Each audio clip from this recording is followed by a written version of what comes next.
So here we are.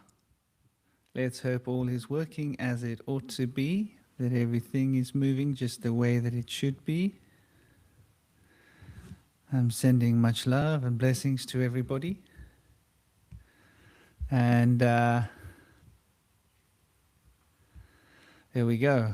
I think we're on. Check my live stream, YouTube. So we are on track. Can turn up my volume. There we go. So we're just waiting for Jeremy to join us. I'm not sure what we're going to be talking about today. I have no idea what the plan is. I hope my audio is on point here. I hope that everything is smooth and sweetly moving. And there we go. So we seem to be on track. We seem to be on track nicely here. Everything seems to be working as it ought to be.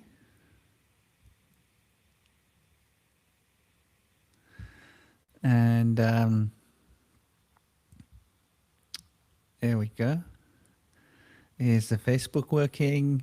Just doing a quick check to make sure that all the live places are operating like they should be. Yep, Facebook is working. So we're on track. We are rolling, ladies and gentlemen. And we've got Jeremy coming into the studio. Draw tree. Namaste, dear brother. How are you? How's it going? It's going good. It's going well, man. Good on this side. How have you been? It's been a long time, man. Good. Sorry, give me a sec. I'm using my my iPhone because the computer wanted me to download Chrome, another internet browser, and I wasn't gonna do that. Anyways. Oh, so you can't use from your innate browser on this Riverside, is that correct? Oh no, I had to actually on my phone. I had to download an app real quick, the Riverside app, but it seems to be working, so we're all good. So Riverside doesn't work on Apple laptops without Yes, it installing does. Chrome.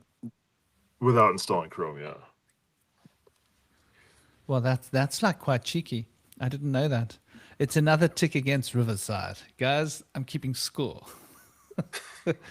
That looked like a Guinness. It's not a Guinness, is it? No, that's just a cup with tea on with some tea in it. I I probably thought look a maybe lot. you woke up. Eh? No. Oh, I was just gonna say I probably look a lot better because I'm using my iPhone camera. Yeah, well, it looks good. You know, iPhone cameras are pretty impressive, aren't they? So here we are. Welcome to everybody that's going to be popping in and joining us. Sending you all big love, big blessings, peace, honor, and respect. And what is on your mind today? Is there anything that you would like us to broach? By the way, everybody, this is totally unscripted. This is just a Rabbit Holes production. We're just gonna just see what comes up. It's a pre-New Year. After we're getting towards the end of solstice. Solstice is traditionally 3 days, right? So solstice would start on the 21st, going into the 22nd to the 23rd, and the 24th going into the 25th.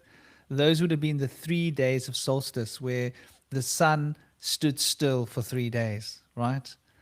And it was on the cross, right? The sun stops on the cross before it moves to the next phase of its journey, which is what we call the 25th. And that's where the sun is starting to move out of the zone. So that's when the sun is reborn. So technically from antiquical not astrotheological concepts, the sun is traveling through the underworld and is about to be reborn. Isn't that sweet? The Son of God is going to be reborn. That's right. Yeah, so of course that's all inescapable from our tradition of celebrating Christmas, which are you there? You blinked out. There we go. Sorry. Oh, no I worries. was just jumping around and I thought maybe my screen would go like, Though it seems to be quite good with movement, doesn't it? This camera. So you were saying, dear brother. Oh yeah, I was saying that the movements of the the sky and the sun, the celestial bodies, when you get an understanding of how that works, around the solstice, it makes you think about the story of Jesus, going and dying and going into the cave for 3 days and then being reborn. Um,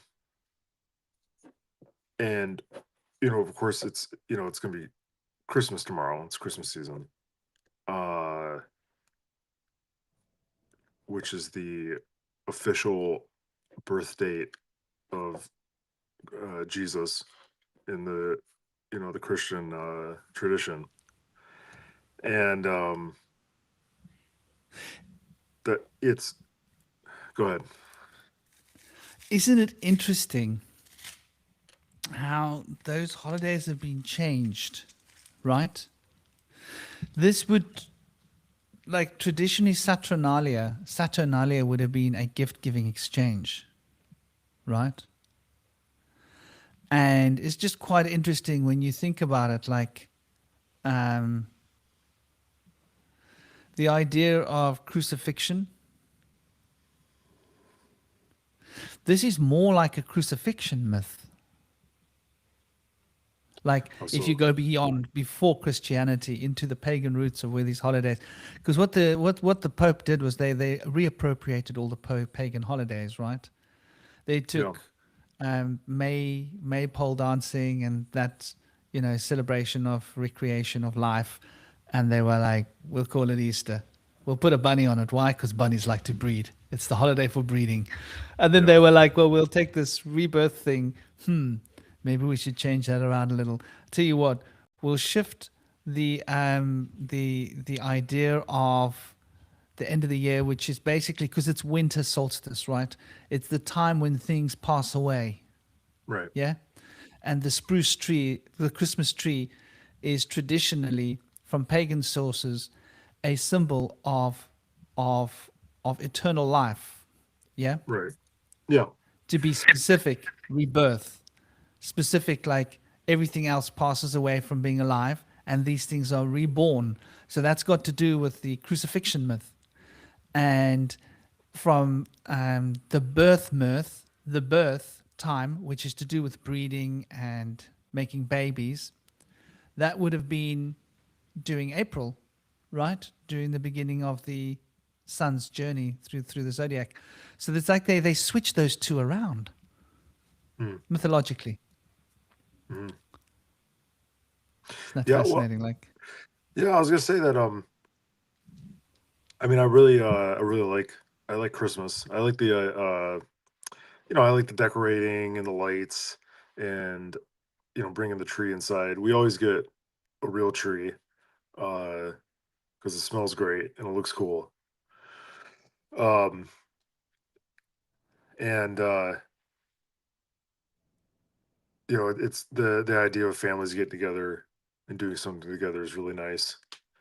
And I'm working on my own family, so I hope in the distant future, you know, it's a lot bigger and everybody can get together. And like you said, the solstice lasts for you've three got another days. one on the way. Yeah, that's right. Congrats. Yeah, thanks. Congratulations. So you're what, about 6 months away from, no, 7 months away? Yeah, something like that. I think it's like June or July. You might have a So little Leo in your hands. yeah, Little boy Leo. Oh my God, good luck. yeah, I got one of those. But please yeah, do continue. You want to make yeah. your family bigger. Um, but I like I've been thinking a lot about basically the solstice and the rebirth of the sun. Um, and it's it's definitely a powerful. I think it could be a powerful time for change. Because you can change yourself at any time that you want. It just requires, willpower and discipline, uh, which can be hard to wrangle. But I think just like with a new moon, um, I think you can perform the required alchemy on yourself around the winter solstice to bring about some pretty significant changes in your life um, with the coming of the New Year's sun. For me, I always think about uh, the new year beginning after the winter solstice. It just makes sense, right? It goes dark, it remains so for a little bit, and then little by little, then it starts to get lighter and lighter and lighter, and you're like, oh shit, like the sun's coming back. It's gonna get warmer. It's actually really it's like freakishly warm right now, which is strange. But and then it's gonna be spring, and it's gonna be summer. Um and of course that maypole celebration you were talking about. Uh I always thought was really interesting because there's, the pole, it's the big old stiffy in the sky. Uh and how that carries on across different cultures throughout time. Um I kind of lost my train of thought, but there's a tradition in this other group that I have where we like to burn a solar cross during the solstice, where we literally make um you take like a wreath wire armature, and you can wrap like t-shirts and stuff around it, and then at night you light that thing on fire, and it's just kind of like a nice, like, real and visual symbol, to connect yourself with what's going on up above. And I think performing rituals like that um are can be important and pretty powerful, again, for internal change, because it we live busy lives. It could be a little bit beyond us to really feel the sun going up and coming down, and that time changing. Like, it's very, very subtle. Like, obviously it gets darker in the evening now, and it's a bit colder. um but actually setting something on fire, uh and watching it, and remembering it, um that can be really good, and can really connect you with what's going on. Yeah, it's interesting. You talk about the wreath, and so the wreath is an interesting symbol. And I was just looking at what particular flowers the different cultures, because we know about the laurel, right? The laurel is often associated um, with Apollo, right? But they're also associated with Aphrodite, and myrtle is more commonly used for the wreaths. Um, and the wreaths are usually related to Venus, which is quite interesting. And Venus represents the gateway to the mysteries. So a wreath is it's like a little tunnel, right? Something you can travel through. It's like a little doorway. That's what it represents, like a little opening up a wormhole to go somewhere. Like, that's the metaphysical idea, the symbol behind it. Portal. And A it's portal. represented by an arch. Yeah, Yeah. portal, exactly. Yeah. So burning a wreath is quite symbolic. Mm. And this makes you think about the journey into the underworld. Because Inanna is forced to go on a journey into the underworld. This is our like earliest depictions of Venus. And she has to remove all of her lapis lazuli jewelry one after another, you know, each piece as she goes deeper into the underworld. And she's petitioning the resurrection of her lover, right? Is it her lover? I believe it's her lover. But you'll find that this notion of Venus going into the underworld is quite a typical belief in ancient times, because the Sumerians considered the Venus as being two planets, the night star and the day star. Sort of like that there was this transition, that there was the Venus at night and the Venus at day. It's sort of like having a girlfriend, right? During the day, she's like wearing comfy house clothes. At night, she's got her makeup on her dancing shoes. You know what I mean? Like now she's going dancing. You won't recognize her from the morning, right? Morning, she's looking after the kids. She's wearing her like normal clothes, like, you know, to kill, as the story goes. And there's something like how women sort of portray that idea, right? The way that women will in the evenings want to make themselves look good. It's really interesting how this works. But there's definitely this powerful Venus element which relates to personal self-improvement, personal transcendence, going through the spiritual initiations, which is what Venus really represents. So that's quite beautiful that you guys are burning that wreath. Is that the spring equinox that you guys do that, yeah? Well, no, it's right now. It's for the winter solstice. Oh, you're doing a wreath on the winter solstice. That's interesting. I suppose you could consider that as the two bodies of Venus. The day star would be spring, and the night star would be, you know, Yeah. the winter Well, we're solstice kind of, and the summer solstice. I mean, it's kind of like we're in the, you know, symbolically in the underworld now during the winter solstice. Because, you know, it gets darker and darker and darker. And the winter solstice occurs. And then after that, it gets lighter and lighter and lighter. And, you know, I don't really, I guess I don't really have, I have an intellectual conception of underworld. You know, obviously it has spooky connotations, you know, underworld, and, you know, like what's down there. It might be kind of scary. And from what I've heard, it actually is like like a place that you can go, you know, outside. It's like it's outside of yourself, and you can like learn things there. I think that for me at least, you know, I you know I can get to you know anybody can get to pretty dark places, you know, in their mind, especially at night. You know, nights traditionally, you know, it's the underworld every night.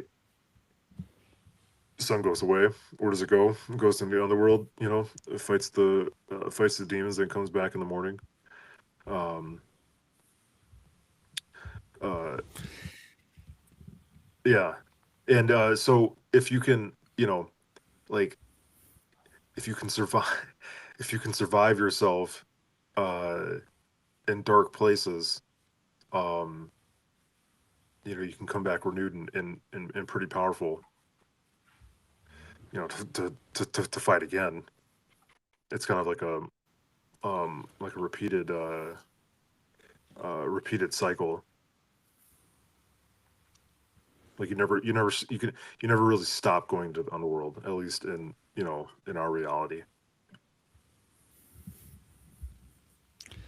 So I'll share some ideas here, and it is quite interesting, you know, when you start to break down the etymology, and I find it's almost a little bit telling when you see that the way in which words have been sort of appropriated, and their meaning, the way that they relate to particular ideas. Like we relate that word to under, right? We call it the underworld. And I think there's a reason why we've been pushed in, because this word has a dual meaning if we go into the older forms of that. And let me give you an idea of what I mean here, just to give you a sense of the perspective. So if we go to the etymology here, for example, and I hope we can see it on the screen. Yes, we can. So here we've got an idea of, it's coming from Old English, going back to Proto-Germanic, under, and the Proto-Indo-European roots, which means below and inside. That's going into the older roots. That's the Proto-Indo. That's the group of languages from whence German and Greek and Semitic and all the other languages sprang. So it actually functions as a preposition, an adverb, or a prefix denoting position, which relates to, on the one level, beneath and quantity, so it's got to do with less than and more than. There's an element of rank to it, ordinance, subordinates. But it also has figurative meanings like progressing through. So there's a word like understanding, to undergo, to experience, right? And so when you start to look at that as a concept, right, and you start going, well, that's interesting, it's not quite so clear cut as just having one meaning. And we can also then sort of draw a distinction and go, well, that,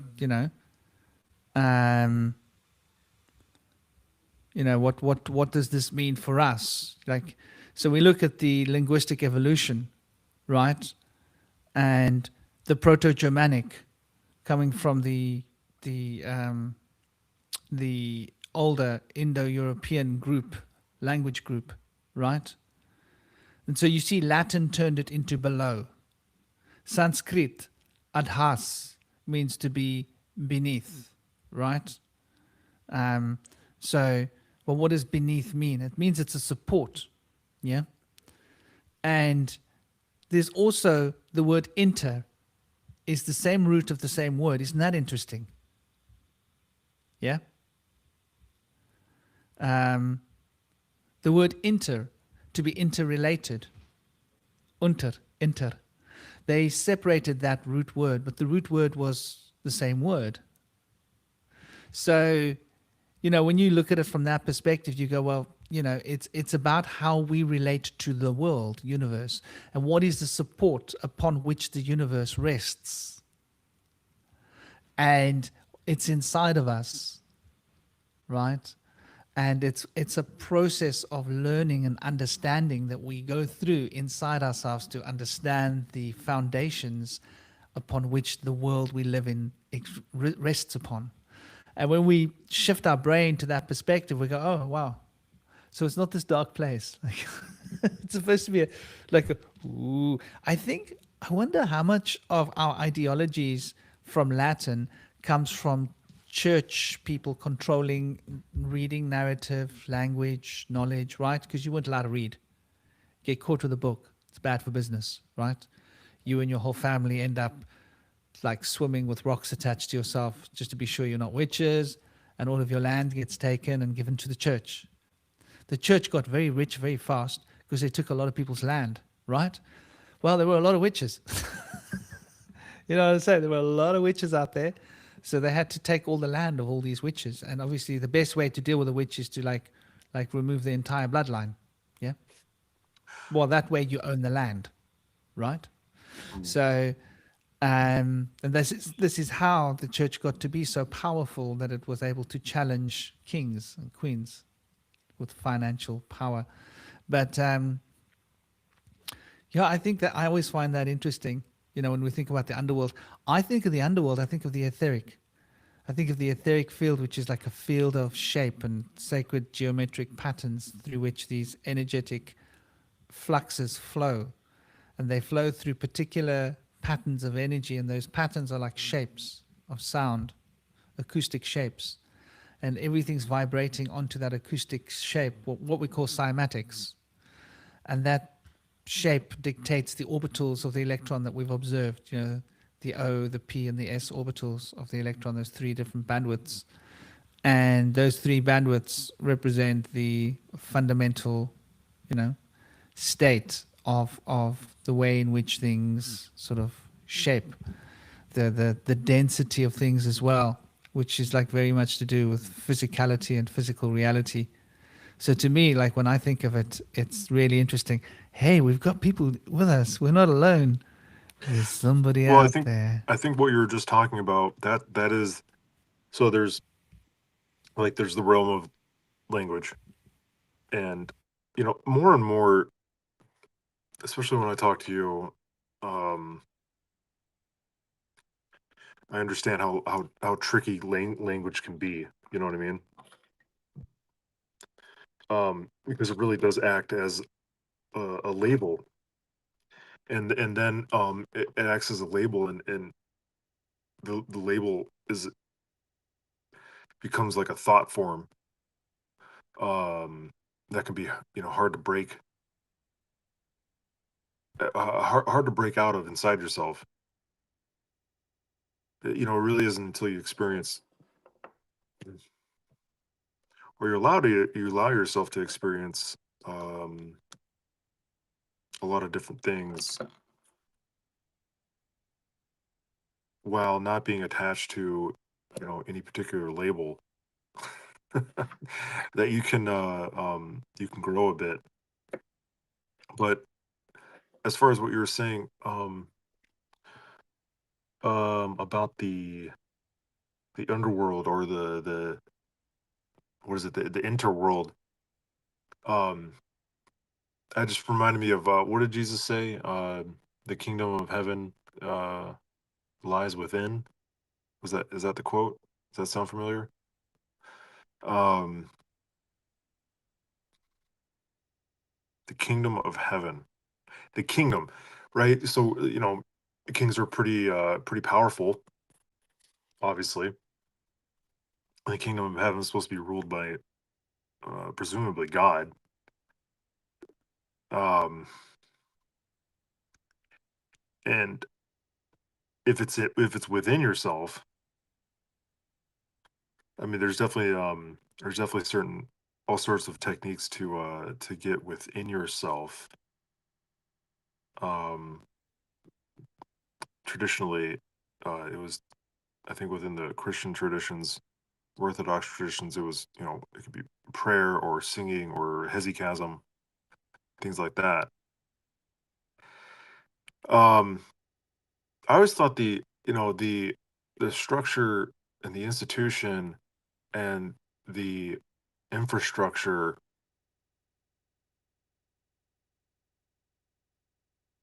of the Christian traditions, as they present themselves on earth, have been contradictory to the little bits that I learn of what Jesus supposedly was teaching, such as poverty, uh, and what's the word? Um, I guess altruism. Um, it's, I mean, and it's like, you've got to, like, we have to exist. We have to live on this earth, right? Just as everything else does, right?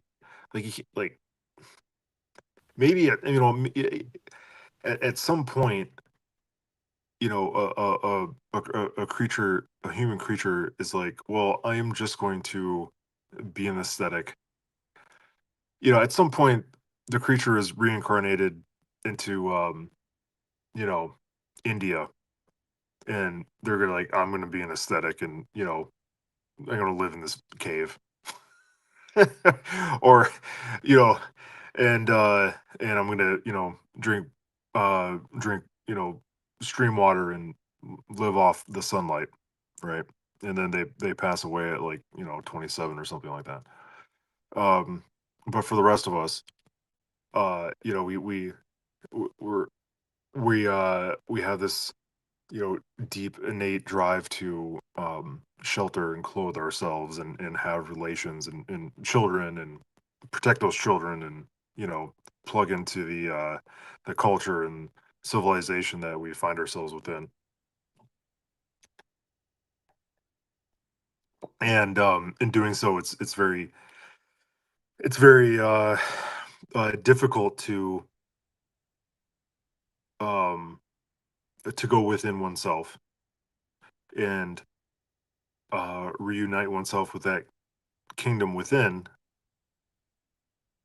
To what is it to bring up another quote from what I've heard from Jesus is the the path the pathway to heaven or something like that is like uh it's a very thin path. It's a razor's edge.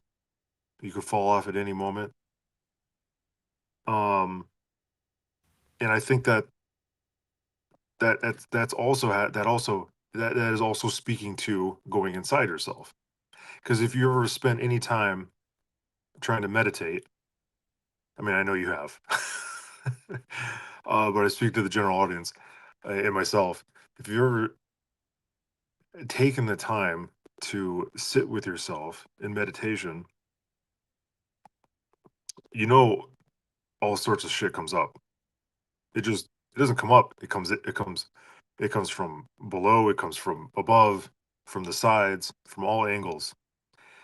And it's thoughts and thought forms and ideas and pictures and you can and voices, and you're assaulted with your life and your regrets and your decisions and your fears and your pains and your passions, you know what I mean? And it's all a distraction until you develop enough maturity and experience and technique and discernment to where you can finally make further headway into yourself, or where things become quieter, and the experience of that um, carries with it profound personal meaning, but you have to get there first.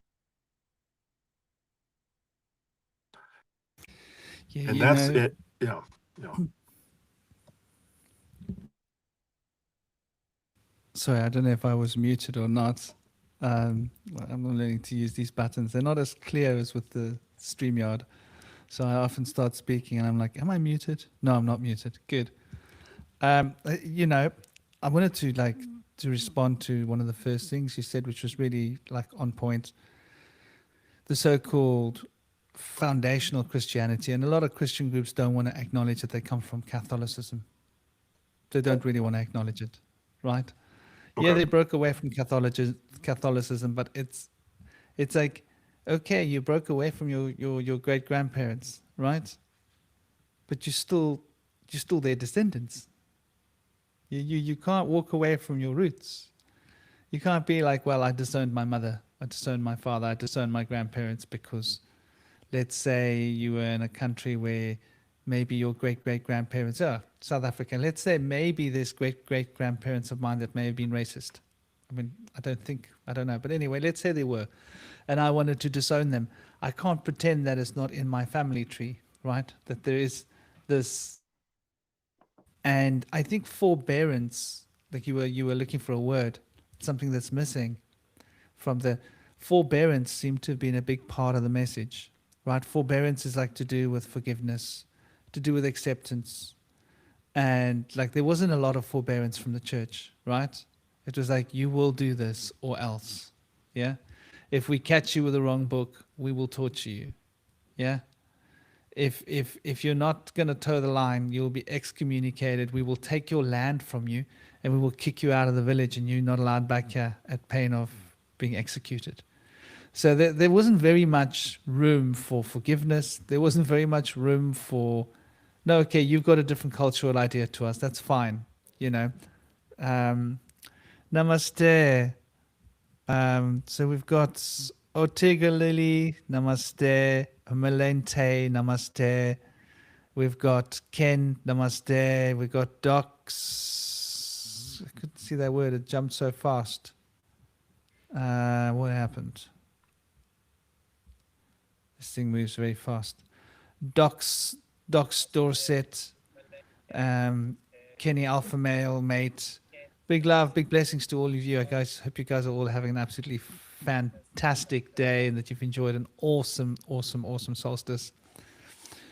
So yeah, the lack of that was one of the things I thought was like quite important for us to recognize. And until not long ago, homosexuality was condemned by the church, but now they've done a bit of a rewrite, right? A lot of churches were condemning homosexuality 50 years ago outright. It was evil. It was a sin. It was bad. These days, okay, well they've changed their tune.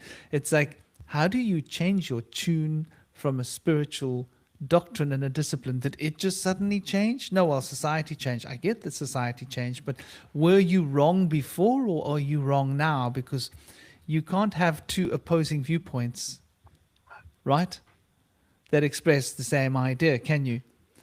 Like, if they were either bigots in the past or they now are something else. And so for me, it's like, it's really interesting to observe how this religious system adapts. And so it's almost like it lacks integrity. Does that make sense to you? Like, it lacks the integrity to be what it is. It either should be one thing or another. So if, let's say, cannibalism became a social world trend, hypothetically, right? This is like a fantasy. And everybody was cannibals, and it was like cool to be cannibals. And if you were like against cannibalism, you would be shredded on social media. Would this organization then say, like they did with homosexuality, go, well, you know, cannibalism, it's not really a sin. It's okay. You know, like, what point does it have to go? And I've noticed this, like something that's really disgusted me. And it's been pushed by a lot of different organizations to say, well, if they're making naughty videos, the kind of videos that people shouldn't watch because it gives them like a sexual disease, if they are made out of AI about the younger generation, it's okay. And I've seen like rabbis and priests going on record saying that this is all right. And I'm like, how is this all right? Oh yeah, but there's not real people being used. It's not real children. It's animation. But how is it all right? Do you see what I'm coming to? Like, the way our society is evolving at the moment, it's evolving at a rate that it's unprecedented. And our social perspectives and our social views and our attitudes and ideologies are changing to an extent where, from the church's perspective, if you weren't married and you were in a sexual relationship, you were sinning heavily against God 100 years ago, right? They laxed on that. Okay, it's fine. You don't have to be married. It's not a sin anymore. Okay, cool. Thank God. Thank God. Thank you, God, for changing that. It used to be a sin in the 1800s. I'm really happy it's not a sin anymore. Okay, homosexuality. That used to be a sin 50 years ago. Ah, thank you, God. You changed the rules. Whew. It's not a sin anymore. Do you see where I'm coming from?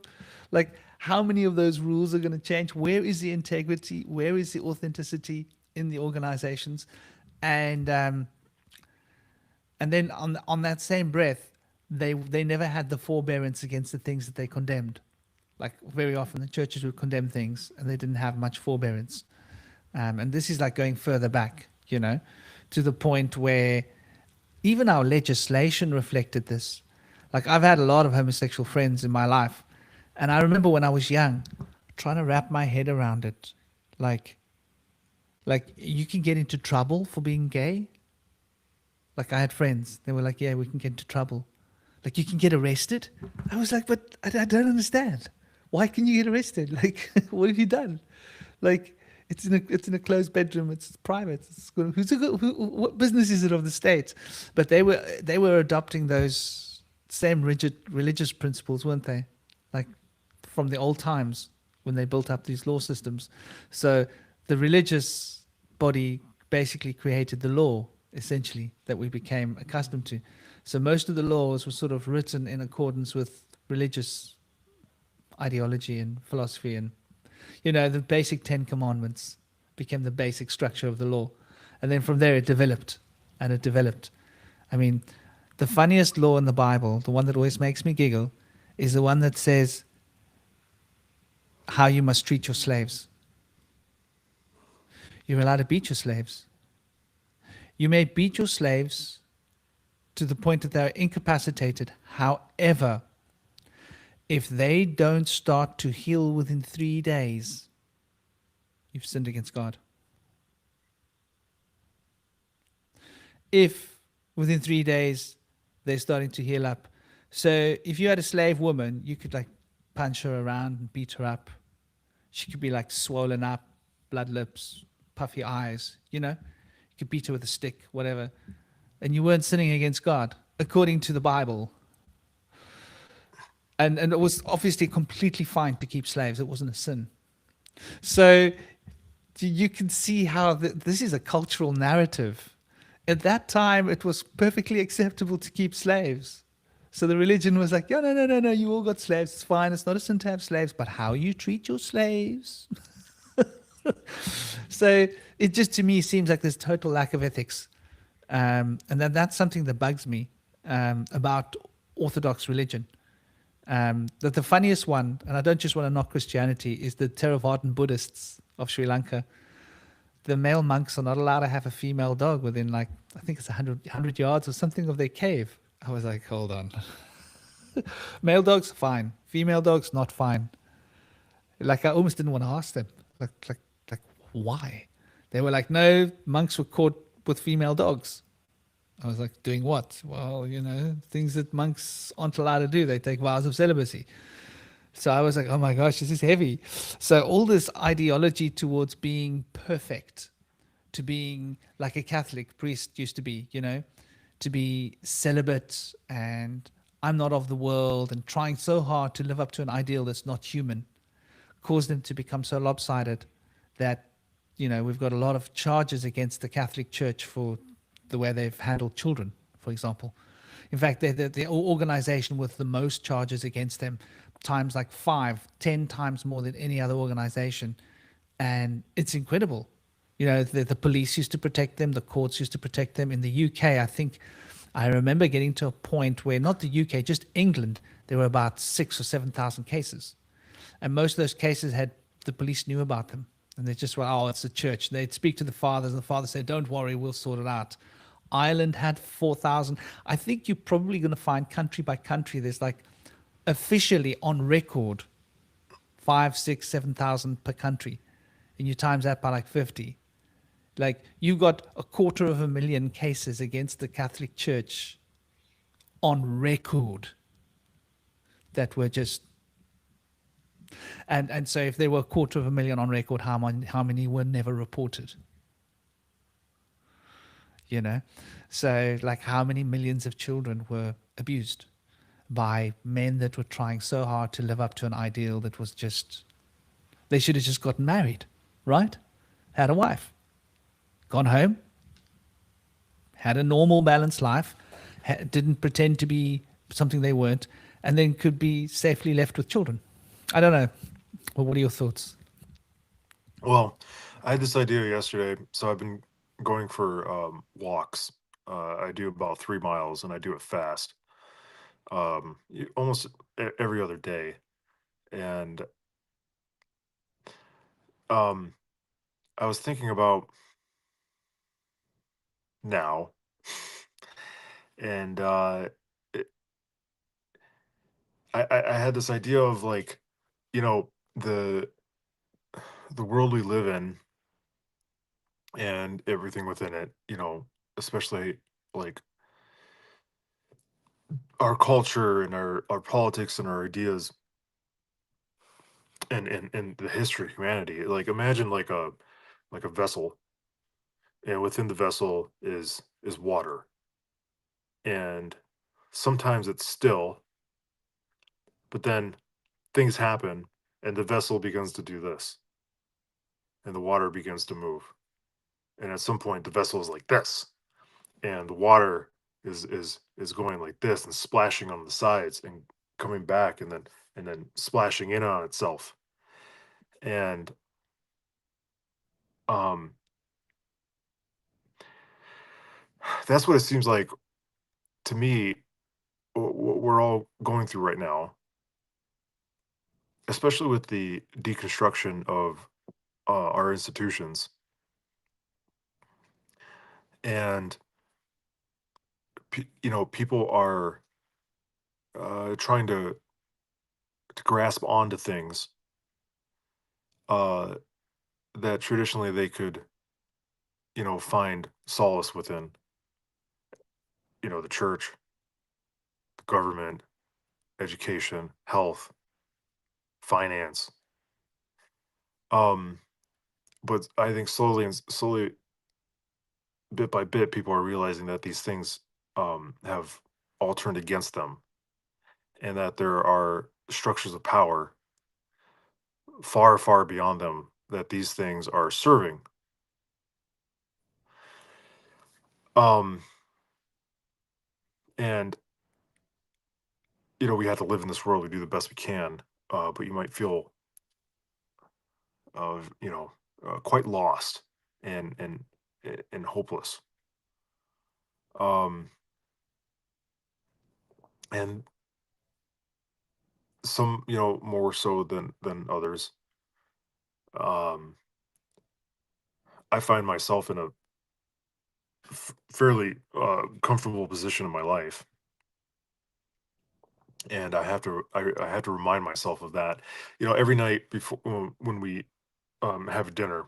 Uh, we have a family dinner in my house. Everybody sits at the table and eats. Um, we say a prayer of thanks. We give thanks, for each other, for our health, for the food. Because, and I started that tradition because I just wanted there to be, this point, this moment in our lives, in our day, to where we recognize, how lucky we are, with everything that we have, because life can always get um so much worse. um you know like like World War One happened. um you know uh, Dresden, Germany was burned off the map, and so was Tokyo, right? Literally fire bombs from B-24 or B-25, B-25 Mitchells fucking dropped out of the sky and, burned your paper house to a crisp. Uh, and you didn't really, you know, uh, have anything to do with why that happened. But anyways, things can always get worse, but things can always get better, And, a lot of that has to do with your internal state. But there's a, um, I focusing on building an individual system of values, I think, is really important. Because, for instance, when you die alone. You can be surrounded by people that are praying for you, and that's probably good. But the approach to the threshold of death is your own. Like, that's on you. And so back away from that. Oh my God, everything is on you. You yourself, your, your discernment, your willpower, your discipline, your drive to change or to remain the same. It's all on you. So, you know, something like the church, um, will the power of the church will fluctuate with the era it finds itself within. Like you were saying, at one point, um, the homos were probably, um, you know, murdered and hung in the town square, right? And nowadays, it's like, no, having anal sex should be promoted and celebrated, and we're gonna hang flags everywhere, and we're gonna put it in the schools, and you know, we're gonna influence the children to become gay, and it's all gone too far, you know. Um, From one and side to another, from one from one side, extreme right, to another, both ridiculous. right, both ridiculous, exactly. And why is that? It's because people let this institution dictate through language how they should feel and act about something, you know. um there are I we you know I've said this a million times before, I think, but as the squirrel or the blade of grass, you know, or the mushroom or the nightshade exists on the earth, so do we. And there is a perfect way for us to coexist with the other creatures, the minerals, the energy waves, in this realm that we find ourselves within. And that's physically and mentally and spiritually as well. And we know we know how that works. Like you yourself can figure it out. Like it's not like you were just born onto this into this place with like nothing, with like no tools at all, to help yourself. Like um there's you're born that your parents have the nurturing instinct, to keep you alive and fed, and uh and then you figure things out for yourself and blah blah blah, yada yada, um and so going into yourself, further going into yourself and seeking, seeking that kingdom of heaven, or whatever it is, you know that's the way you figure out how to live and what's right and good for yourself.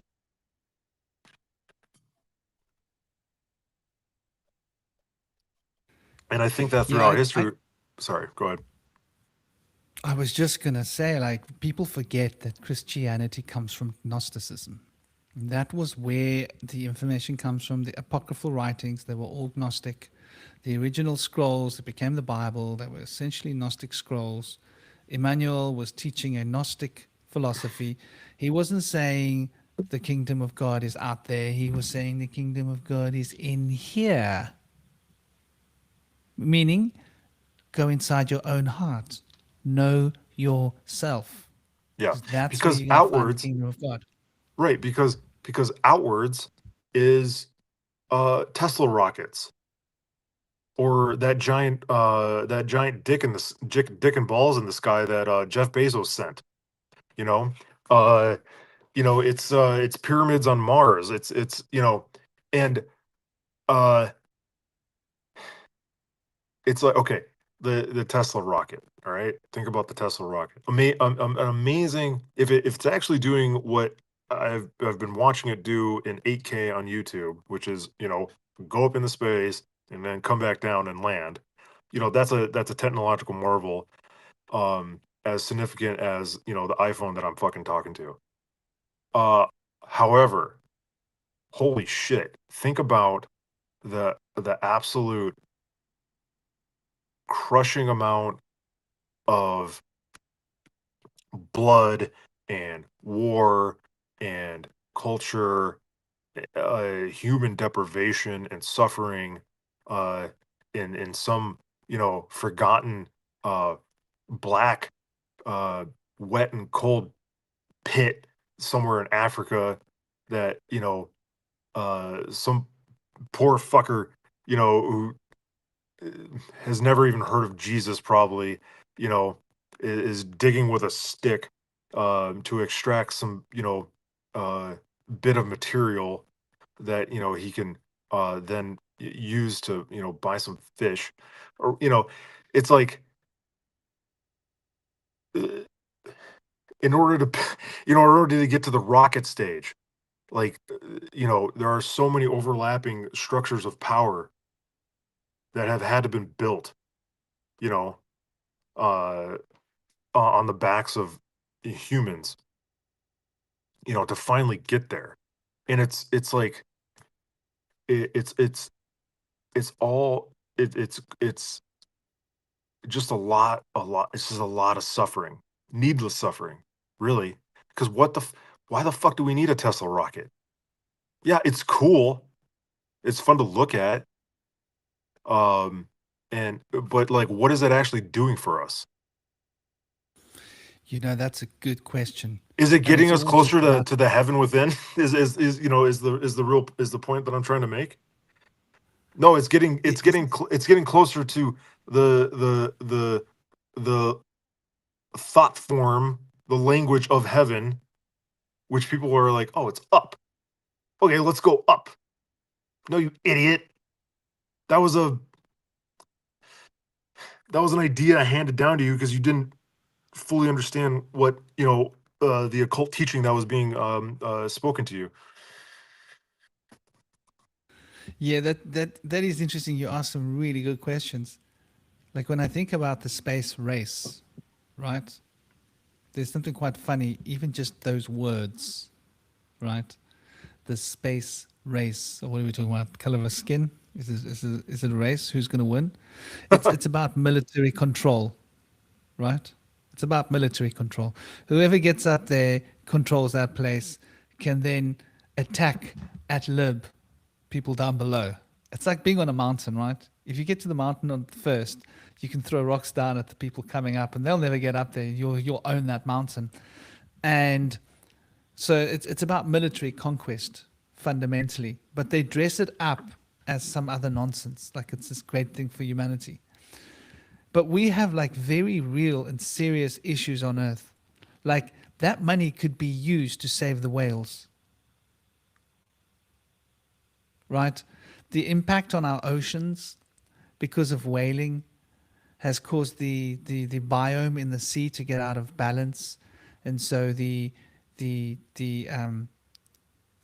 algae that is carnivorous basically feeds on all the photosynthetic algae, which is what basically loads the ocean with food for all of the fish, which is what keeps the cycle alive and all the little things that the fish eat in order for the fish to have food and for a healthy ocean. And it's also a food supply for a lot of people that's being attacked.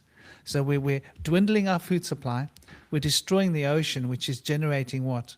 When I was in school, 70% of the world's oxygen. David Attenborough a while ago said it's 60%. Is that really true? Is it like in the last 40, how long since I was in school? Call it 40, 45 years. I was sitting in class at that time, in that time, has the amount of oxygen produced by the ocean decreased by 10% in relation to all of the oxygen on Earth? I wouldn't be surprised with what we've done to the sea. And removing the whales, these whales feed over huge stretches of the ocean, and they keep the algae under control because their holes are big enough for the photosynthetic to sieve through. So the small algae get through the holes and they stay there and they generate energy from the sun to make sugar. And that sugar that they generate becomes the sugar that can feed all the metabolism of all the other creatures that will recycle that sugar from each creature onto the fish, onto the sharks, onto the whales, onto the dolphins, onto everything else. So we're literally allowing our ocean to be destroyed, which is going to affect the CO2 in the air, because if it's producing 60% now of all the oxygen, that means it's also 60% of all the filtration of CO2, because oxygen doesn't just pop into being. The carbon has got to be removed from the CO2 by the photosynthetic process so that the carbon can become a baseline to print other minerals onto to grow cells. And then the O2 becomes a waste product. So we are basically breaking our biggest CO2 filter. And here we are wasting time and money to put more pollution in the air so we can get into space when we actually have very real things we need to do in our backyard, you know? Yeah. So that, I mean, I'm glad you brought something like that up, because it's like, it's like what to do. How do you stop China from amassing probably thousands of, fishing vessels on the uh on the edge of some boundary of another nation?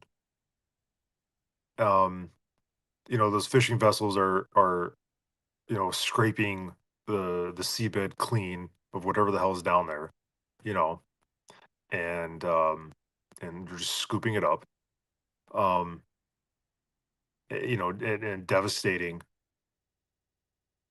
the ocean there.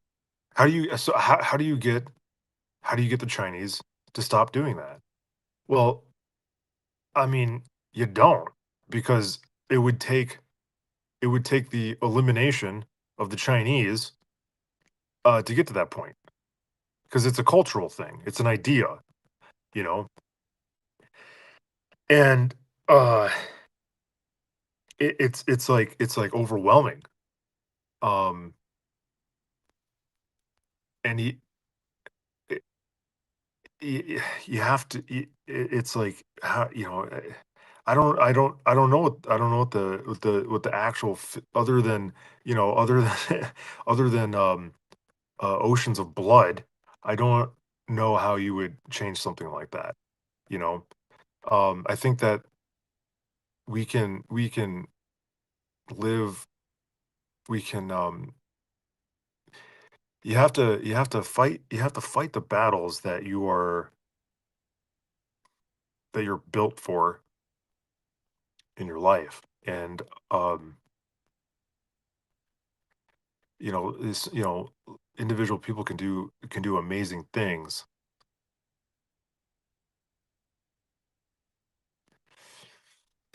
You know, you mentioned the thing about China, Yeah. and I'm just thinking about how much money has been spent on the space race, and we're talking big bags of cash. And if we were to like stop the space race, in other words, it's like this: let anybody know that there's a collaboration of countries, United Nations or whatever. If we see a rocket trying to go out of space, we shoot it down. So don't anybody. China, you want to build rockets, shoot it into space? We are going to shoot it down. Just expect that we have satellites up there armed with missiles that will shoot down anything that looks suspiciously bigger than the satellite being launched. Right? End of story. And even if it does try to get through through into wherever they say exists, if it exists, I don't know what's true. If they do, shoot it down, and there will become a world consensus. Everybody agrees. Nobody's in the space race. We've all signed a declaration. We've all got weapons up there, and we are all allowed to shoot anything down that's going up into space. End of story. No discussion. Now, it's very easy. All the money that gets wasted on the space race can be brought back into people, right? And when that money gets brought back into people, we can change the way we live. We're talking about a lot of money. talking about a lot of money, right? Like example, just the ESA Proba 3 projects, I think when I last checked, it was $7 billion. That's just one project to create these fake eclipses. And that was the development, the R&D cost 7 billion. And since then, in the last year, they've done 50 of those artificial eclipses, right? To study the corona of the sun. That's the official story. That's Proba 3. You guys can check it out. It's the occulta and the corona, these two crafts. Anyway, it's all there. You can see on the ESA website.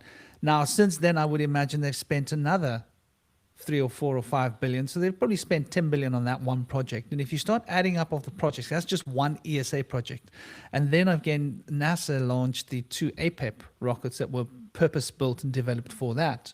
We're talking about another 4 or 5 billion, plus the times they've launched to help collect telemetry. We're talking 20 billion. Plus China's got projects, India's got projects, and then that's just one project. There are 50 projects that have been done, 30 projects. Some of them have been scrapped. R&D projects. When we start to look at the trillions of dollars that have been spent on the space race, that money being fed back into society would mean that the whole world could say to China, don't worry, if you don't play ball, we will leave you. Do you want to be an island? We can afford to make you an island. That means no one leaves China.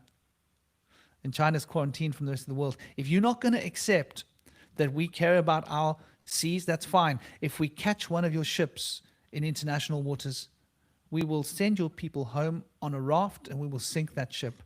And it's a global thing. You want to take on the whole world in a war? Have fun, buddy. We'll sink your island if that's what it comes down to. China would never take on the whole world as a imagine like so there are ways to, but that takes money. It would take a lot of money. That's a beautiful idea, but it's not going to happen.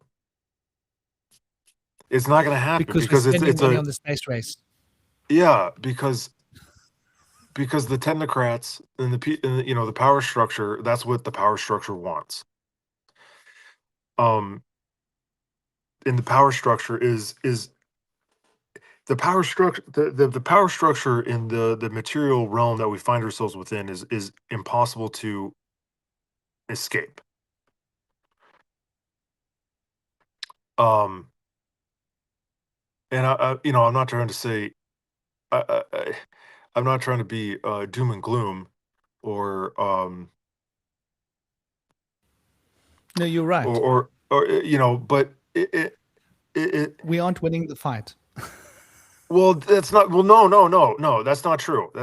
There's certain fights that we're not going to win unless you're prepared to be a hero. Unless you're prepared to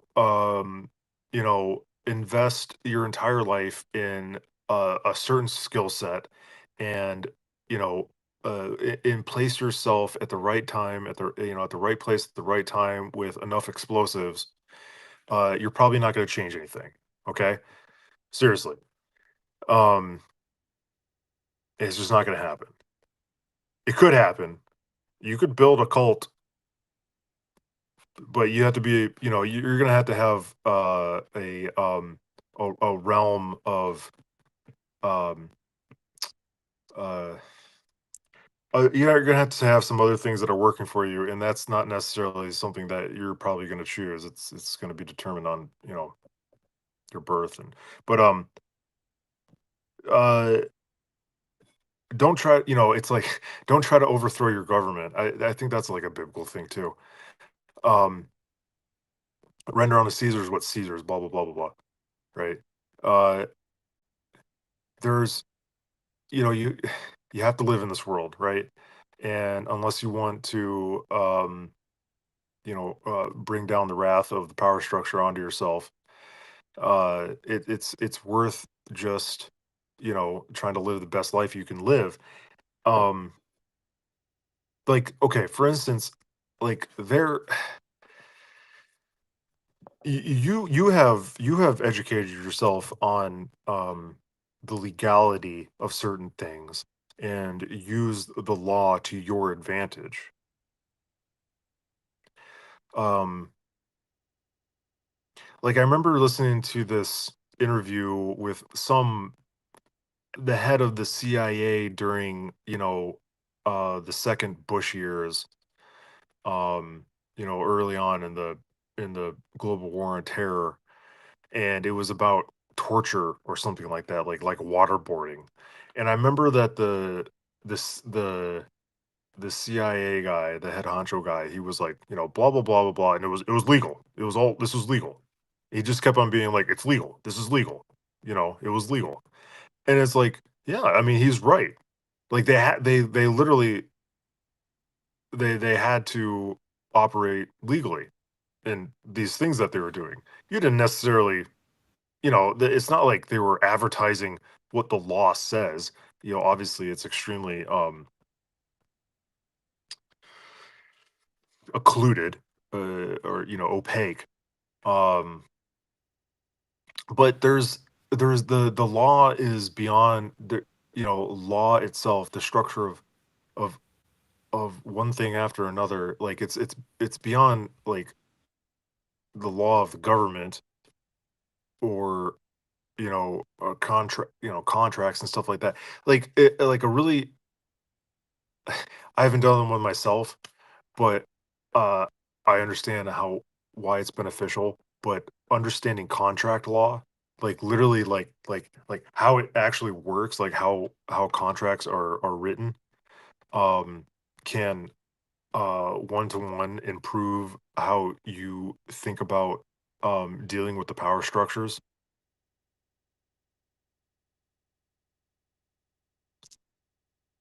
Like, was it said with the demonic realm? Like, you have to open up the door first for them to come in. That's a contract. That's a legal thing. Like, you have to be like literally like, okay, I'm gonna do this thing, and then you are allowed to do this thing. It's not like they can just like come in out of fucking nowhere. Like you have a human being um has a certain dominion, that can't be breached. Yeah, that's very interesting. Like, if we look at the word legal, right? And just to bring home what you were talking about, that's so true. They operate outside of the law.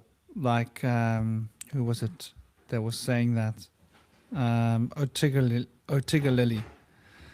They operate outside the law, and they've been doing so for a while. And in order to operate outside the law, they set up a legislation. So they decided that they would be able to legislate, right?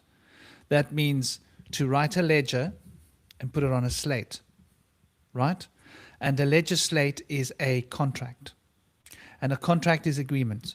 So they aren't operating within the law, they are operating within legislation. And legislation is not about what is lawful, it's about what is legal. Now, legal is an expression of legislation, and to be in league with someone is to have a contract and an agreement. And that agreement means that you're in league with them. That means your contract is legal, right? So what they've done is they've pulled the wool over our eyes. And the irony of what's happening is just about everything they do is not lawful, but it's legal. And it's up to us, those of us, to recognize the difference between legal and lawful. And at some point, when enough of us start taking action, we'll be able to hold those parties accountable for saying, well, you said it's legal. Now, legal means that we are in league with you. We've agreed with you. So we are voting for you. And because we vote for you, according to our votes, you take that as a contractual arrangement that you are allowed to manage our place, right? So the whole voting thing is that signature on the ballot, right? That's the contract. That's where you sign. The moment we stop signing the signature on the ballot, we are no longer consenting to legislation. And when enough of us stop consenting to legislation, we can demand that the law be followed, right? And when the law gets followed, we are then in common law, and legislation has no power because we haven't agreed. We don't recognize, we are not in league with your legislation. So this legislate doesn't apply in this area. That's your maritime law. It applies on the sea. Take it back to the ocean. That's fine. But this is a community, and we don't practice that here. We practice the law. And the law is the Constitution. That's the law. And whatever amendments you think you've made to the Constitution, we do not recognize it because that was legislation. We do not recognize legislation because we do not vote for it. We merely apply the law. And once people start recognizing that they can do this as groups, unfortunately, it does mean like America's going to be one of the leaders because, like, you can take my gun from my dead hand. There's something good about that, right? About a well armed nation. Yeah. So okay, Something. let me. That's a really good point. And so one thing that I thought I had there was ignorance of the law doesn't absolve you of the consequence of breaking the law. So I don't necessarily agree with the statement that the power structures are operating extra legally. They're operating under laws that are not advertised to us. They have their own legal structure up into and including assassination, which is very which okay, that's like, what is that? Like didn't Moses say something about, not murdering? Well, why are they acting within this other legal structure that allows them to? Well, um, it's because they're animals. Um, you know, animals can kill each other pretty indiscriminately, right? Like a lion will, eat your children, and not think twice. Um, but obviously that would cause blood feuds between people. So it's like there's a I guess the point I was trying to make is that um there's levels to this that go places that for the normal human being are unconscionable. I've got a good question for you on this Yeah, topic. sure. What are you as a father going to do when they legalize animated child porn? When they legalize animated child porn. Hmm. Because it's going to cause a lot of people with psychological problems Yeah, to become worse and put right. our children in danger. Well, what I will say is that I am, obviously one among, many millions of people, of fathers, and anything that uh, the the power structure that would enable such a thing to exist has to rely on the material, the realm of material, right? Um, bits of metal that collapse, energy fields of electrons and, you know, silicon wafers that, build up the components of, you know, um, a device through which content can be consumed. All this stuff is material, and there's a supply chain um, that provides this kind of thing, and the supply chains are directed in certain ways, right? Well, those things can be redirected, and material can be um, reconstructed or deconstructed. Um, and uh,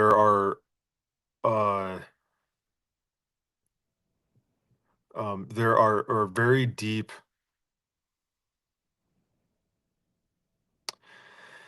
There are very deep threads of attachment that a father has or a creator has to that which he has created. And for the most part, when you create something, you want that thing to persist in the best way possible, and you create that environment for that thing to persist um, and thrive. And if something threatens, you know, if something threatens the ability for that thing to thrive, um, it's we would some people would call it a duty, um, but it's really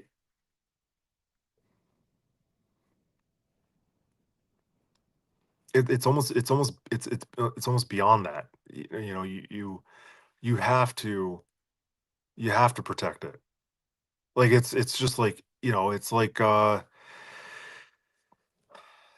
the need to breathe air. You just do it. So if it gets to that point, it's almost like it's like a dead man's trigger, right? Um, a line will be crossed. The trigger will be set and pulled, and unfolding action will occur. That was inevitable.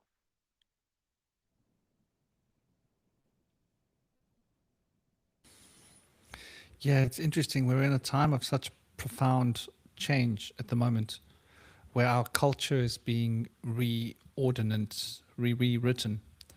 And, our ideologies are being literally transformed.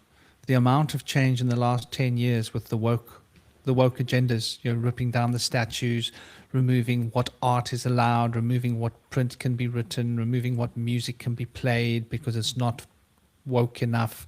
And then the way that politics has shifted, the way that everything has moved from Hollywood to digital, online, YouTube, and such entertainment sources. Joe Rogan, the way our culture is being rewritten is incredibly fast. Like, I mean, I've always seen change my whole life, but now the change is not so much external. Before the change was external, now the change is internal on an unprecedented rate. Like, if we look at the difference between Gen Z and what came before them, and if we go back like generation by generation, there were changes, but we got to the change like up to Gen Z. The changes are on another level, right? Like, they grew up in a world with the internet. The generations before them adapted to the internet, right? So a Gen Z baby grew up and mom was on the phone all the time, right? It's just what she was doing, or on the computer. So as a baby, they were like, okay, so that's what you do all your time. So they've just literally spent all their time online, just about. Even when they're on the train, they're on their phone. Even when they're doing this, they're on their phone. They're just Well, never not on and they're their thinking phones. about it. Yeah, they're thinking about it too because the the proliferation of the digital life is all consuming for someone who has no memory of it not being so. Like for you and me, we lived in a time, and we lived as a significant portion of our time, you more so than I, where the internet wasn't a thing, and we operated in our lives without it.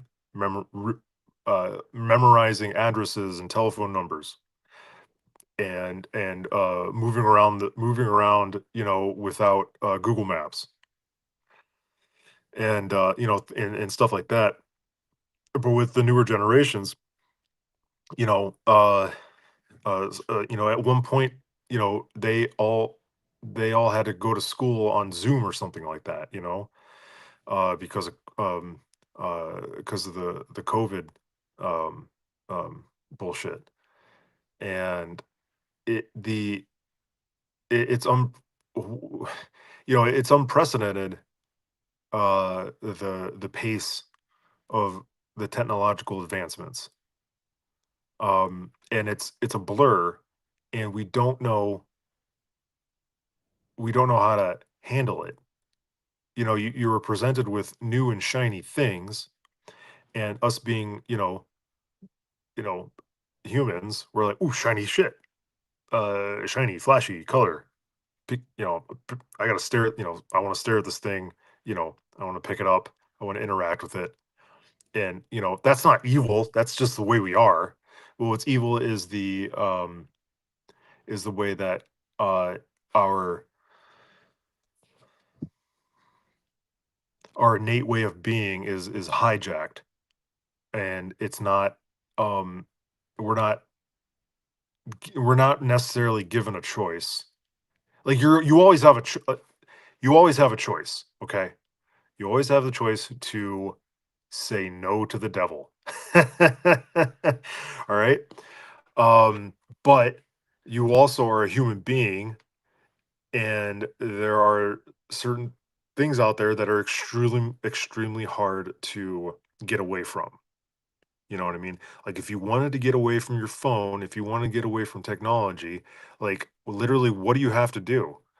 You gotta go be an ascetic out in a mud hut in the fucking Gobi, and even then you're still gonna see satellites flying overhead. Oh, god damn it.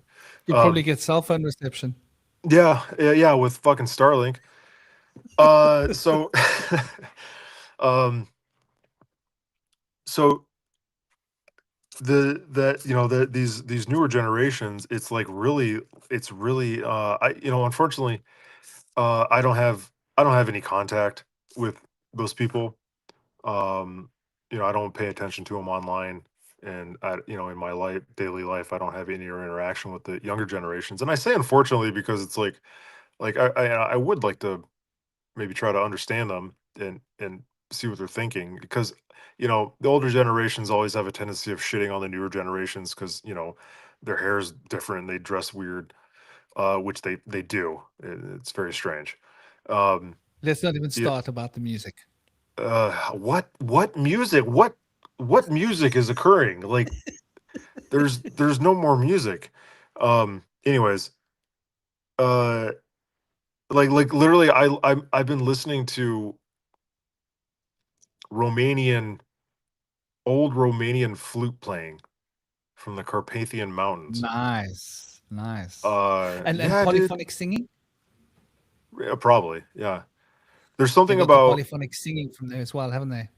yeah. There's something about um people from Georgia, the country, and the Balkans, and Rome, and Romania, and even music from Beautiful like music. music Yeah. from like northern Iran, that whenever I hear it, man, it just hits something deep inside me, to the point where I'm like, maybe this reincarnation thing is real, or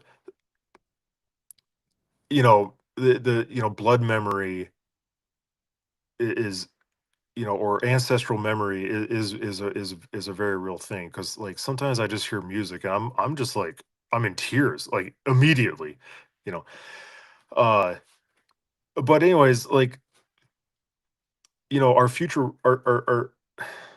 our future is definitely going to be is always decided by the generations that are coming after us. You know what I mean? And however whatever their values are going to shape our future. And I don't I hear some things every once in a while that, like, the newer generations are definitely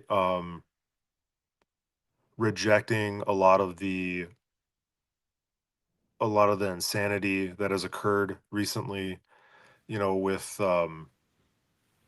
with like the woke stuff, and with the housing market, or in the politics, because it's just not it's becoming extremely obvious that it's all designed to not really help us thrive.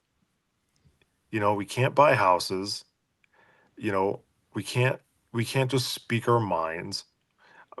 We can, but you get what I'm saying. Um, Yes, and totally. You know, that's interesting. Like we talk about the younger generation, I think it's a point for us to dig up the neurodiversity. And a lot of the younger people are being born different. And the neurodiversity has reached sort of a climax in population. And I think it's sort of like the human immune system. It's our cultural immune system, where the younger people are being born in such a way that they cannot be educated, right? yeah, Literally. They are too neurodiverse for the education system. And so there, I think that's possibly where we're getting this pushback, because they're not buying into the education system because it doesn't work for them. They cannot be molded into that little square cube block. And so there's a lot of really interesting effects that come with neurodiversity, a lot of creativity, because a lot of the children then they don't fit into the mold, so they can't do the things that other kids do. Unfortunately, though, a lot of these kids fall into the trap of computer games, right? Anime. Oh, wow. Is that what I think it is? yeah. Is Come here, that girl. pony power? Is that pony power? Did you like inherit $1 million when I wasn't watching, by the way? Hello, hello. Oh, do you like that grass? Oh, she's a sweet girl. Who's a sweet girl? Did you become a millionaire when I wasn't watching? No, it's my neighbor's.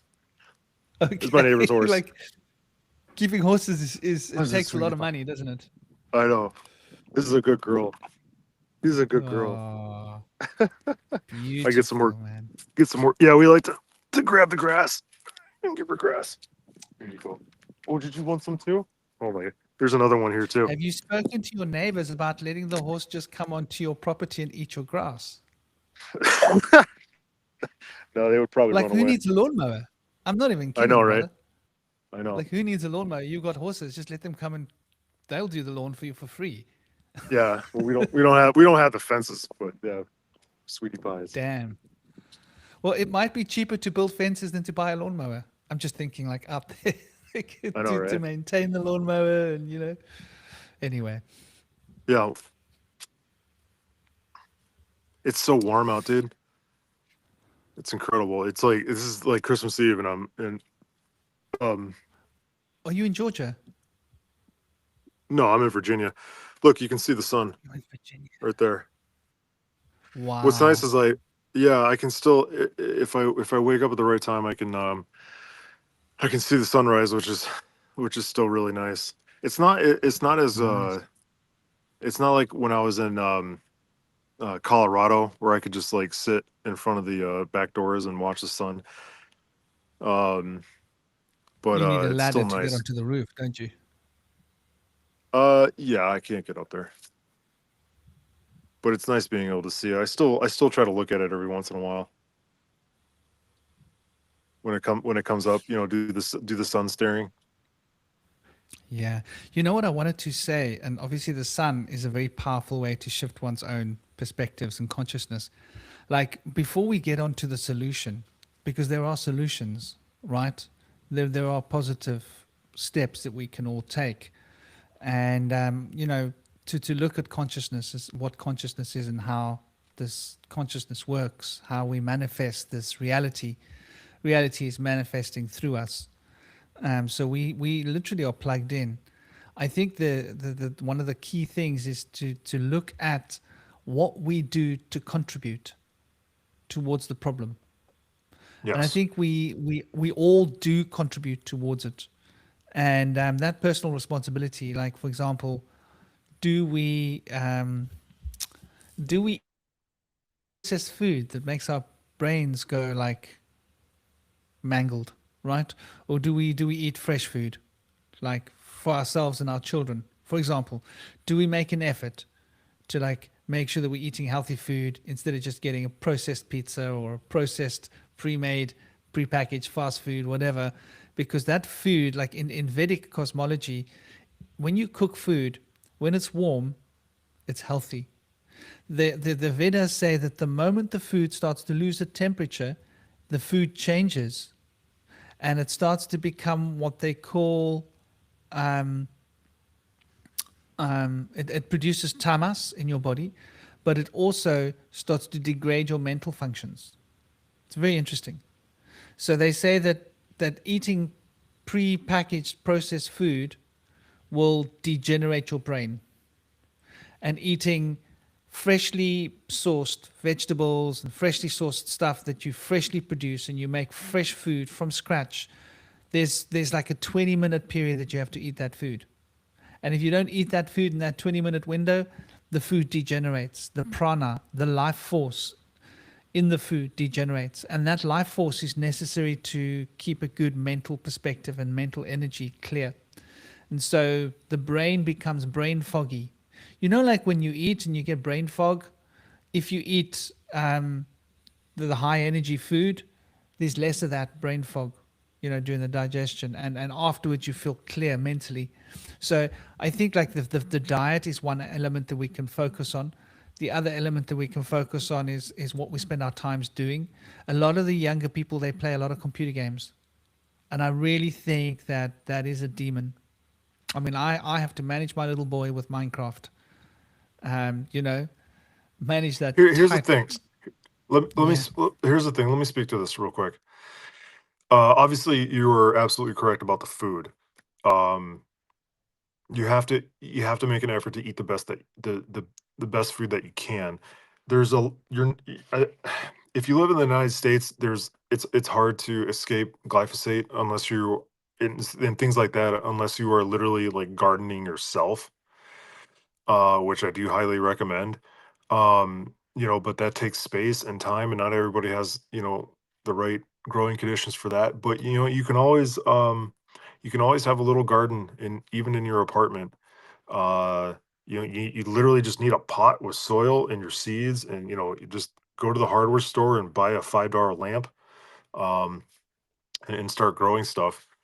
Um, but you're right, and this hits home for me because like I really one of my one of my goals for this this new son is to work on my diet, and that's not necessarily I'm not necessarily eating like a lot of crap, but there's there's certain foods that I probably there's certain like things that I probably shouldn't eat a lot of, like for instance, like bread and things like that.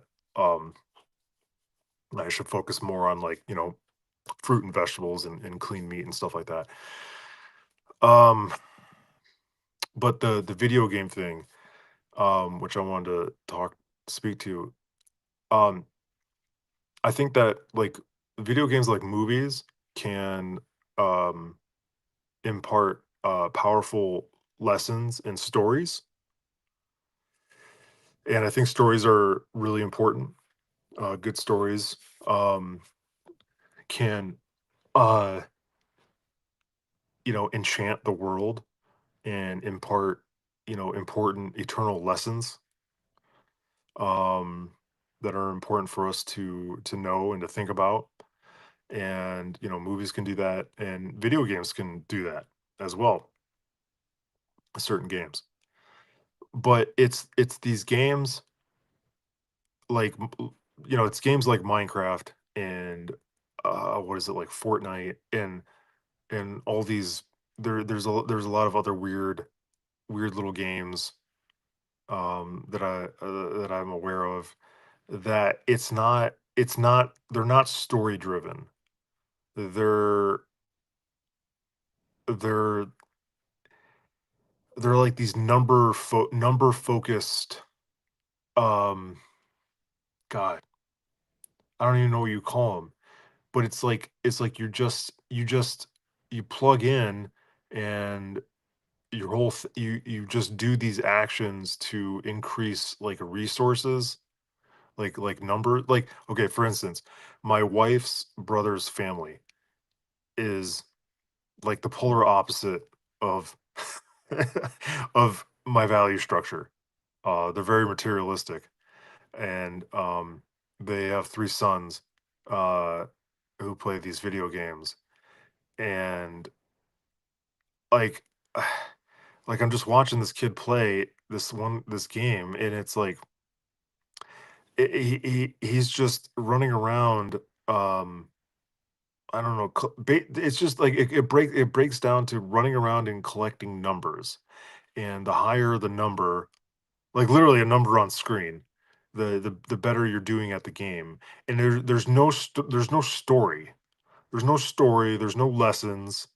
Like it's just like resource extraction. And it's just like extremely repulsive. Whatever this thing is, and so that whatever that is, that's it's like stealing attention. It, it's like this. It's like this. It's like a face sucker. It's like sucking your face, sucking your attention.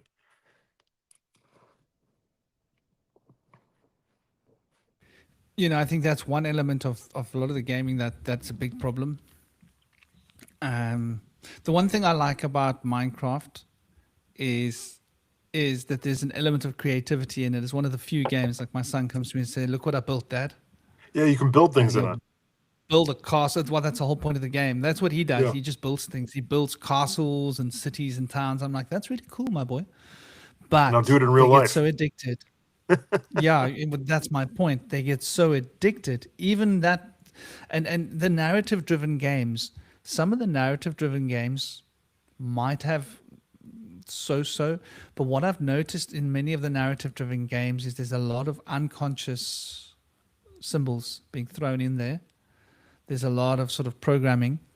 A lot of the narratives for the games that are selling these days are really like heavy narratives. You're a vampire and you're out to go and like run around in the city and drink people's blood without getting caught, or Mm. you're this slayer, or you're a. So there's so much violence Oh yeah, there's a being lot of violence. That's a problem. I being was just talking to a perpetuated, buddy and of mine. yeah, Sorry.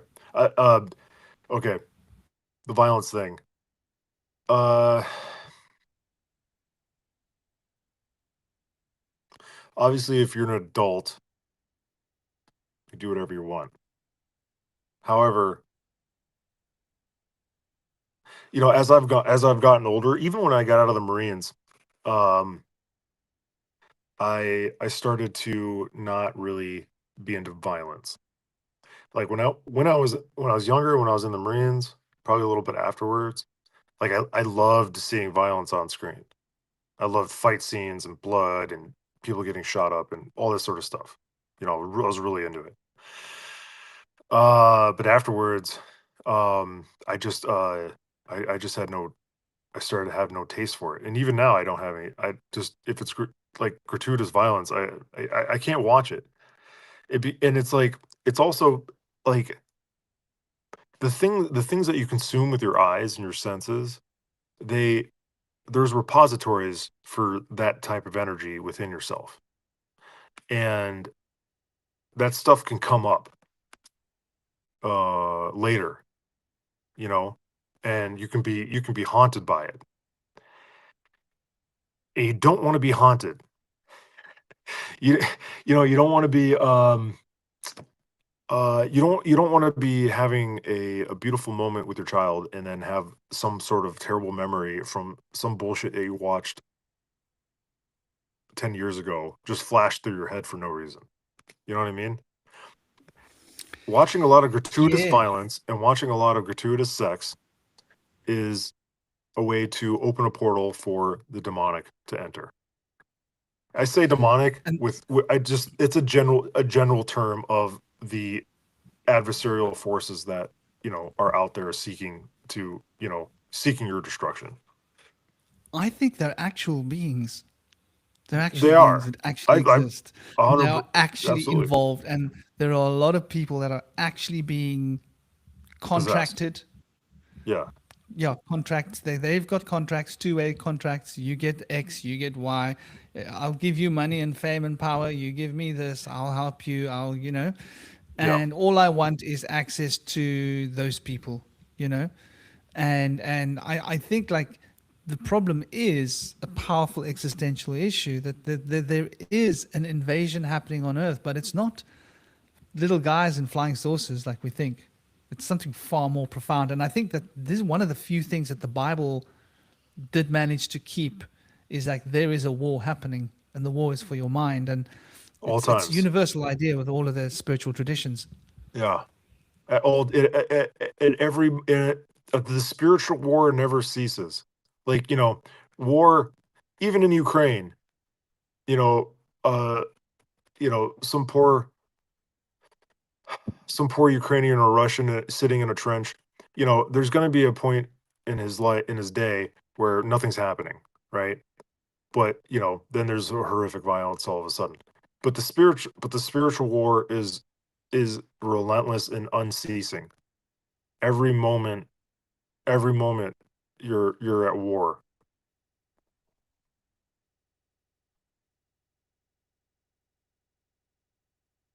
Yeah, I would So say what that are you that's a big doing? thing.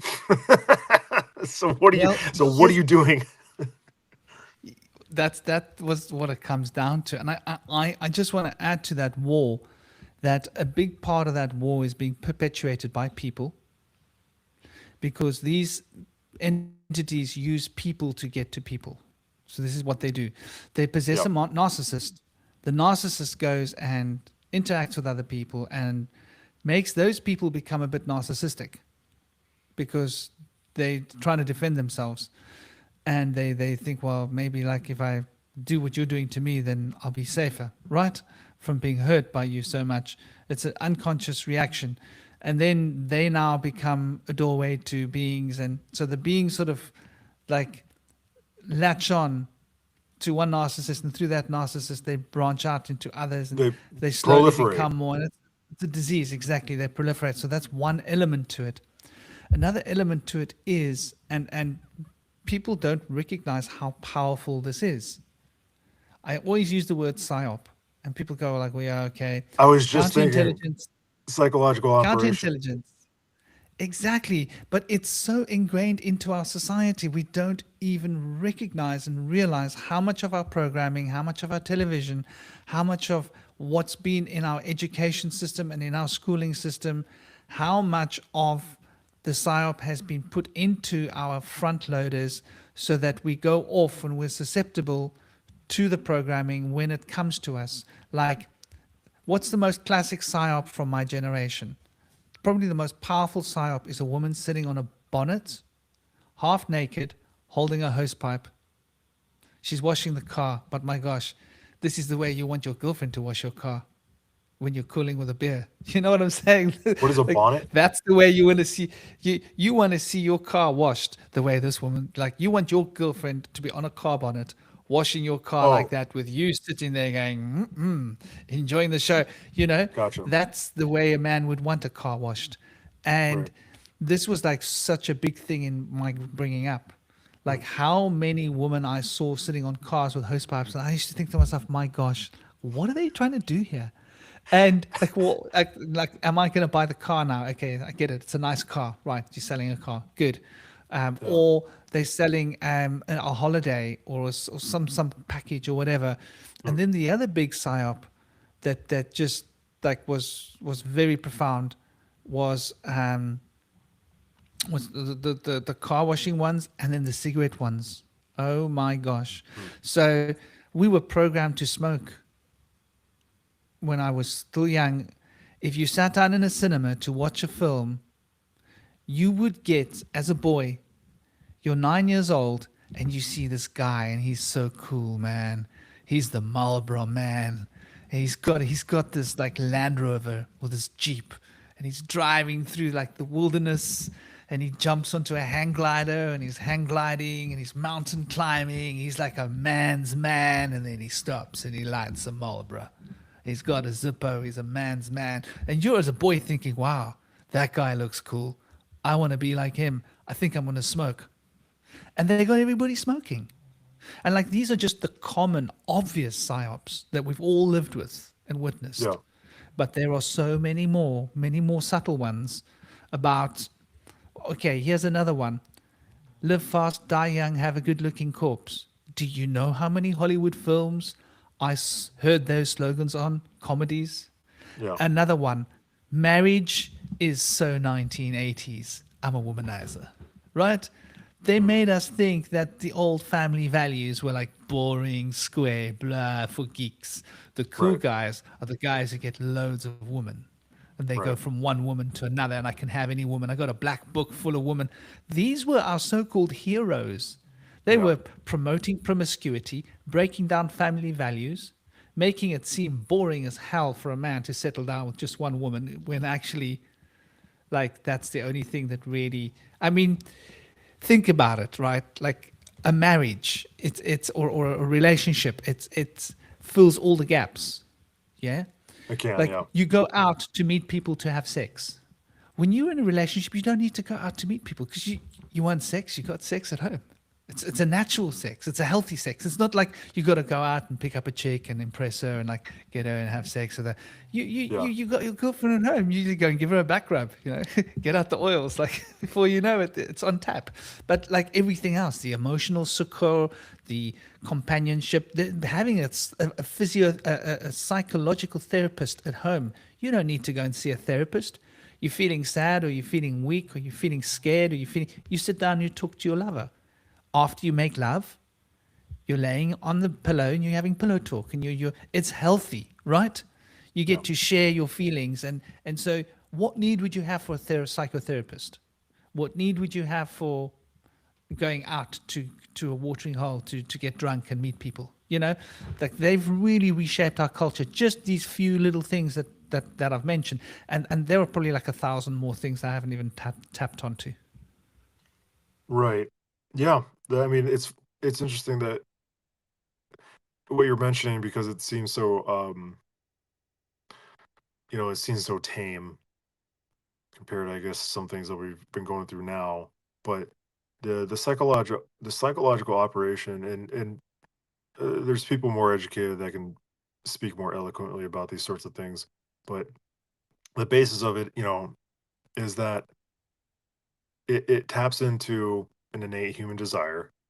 So, for instance, with the woman on the bonnet, it's sex, and beyond sex, it's a subservient woman who wants to serve you in any capacity, uh, which which is desirable. Of course, as a man, I want my partner to to be like that.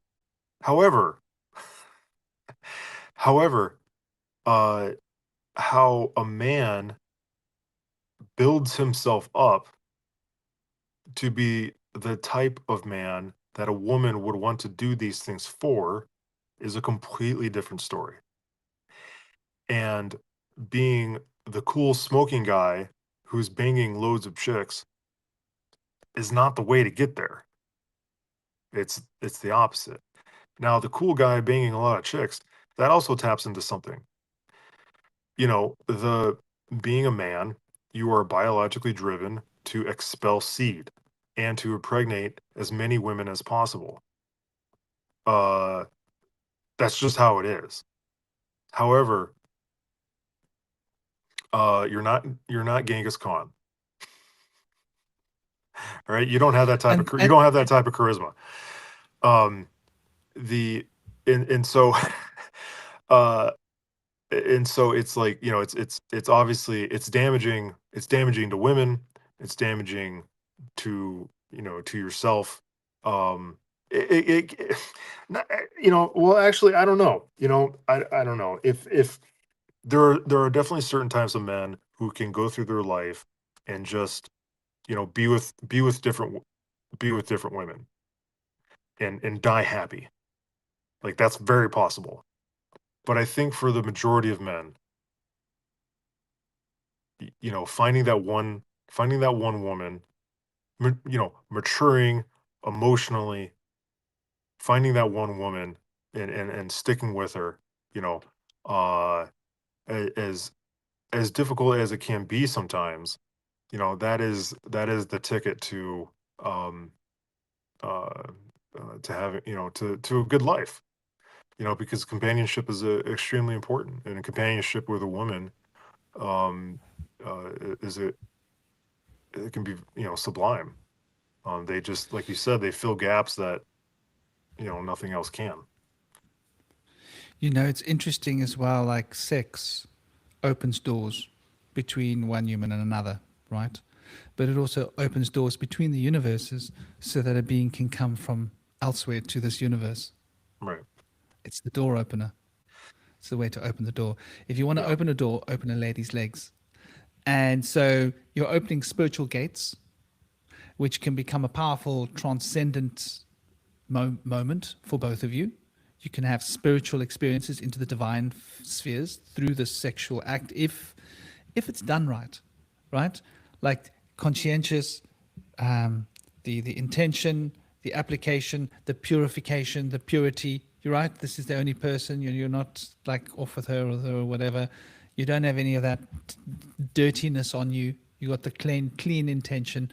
It can become a very powerful, but it often sadly becomes the opposite. Imagine two drunk people having sex. He goes to a bar. He's a bit nervous. He has a few tots. She goes to a bar. She's a bit nervous. She sees this guy. She likes this guy. She wants to go and have sex with this guy, but she knows deep down that it's not a good idea. But she's a human being. She also has proclivities and appetites. So she has a few drinks. It makes her feel more relaxed. He feels relaxed. They meet each other. They're both tipsy. They are amazed by each other because they're drunk. They see exactly what they want to see in each other. They go home. They have sex. The sex is wild, whatever, because they're both like off their faces. Wake up in the morning next to a stranger, like, oh, who the hell are you? I don't know. I had sex with you? Oh my gosh.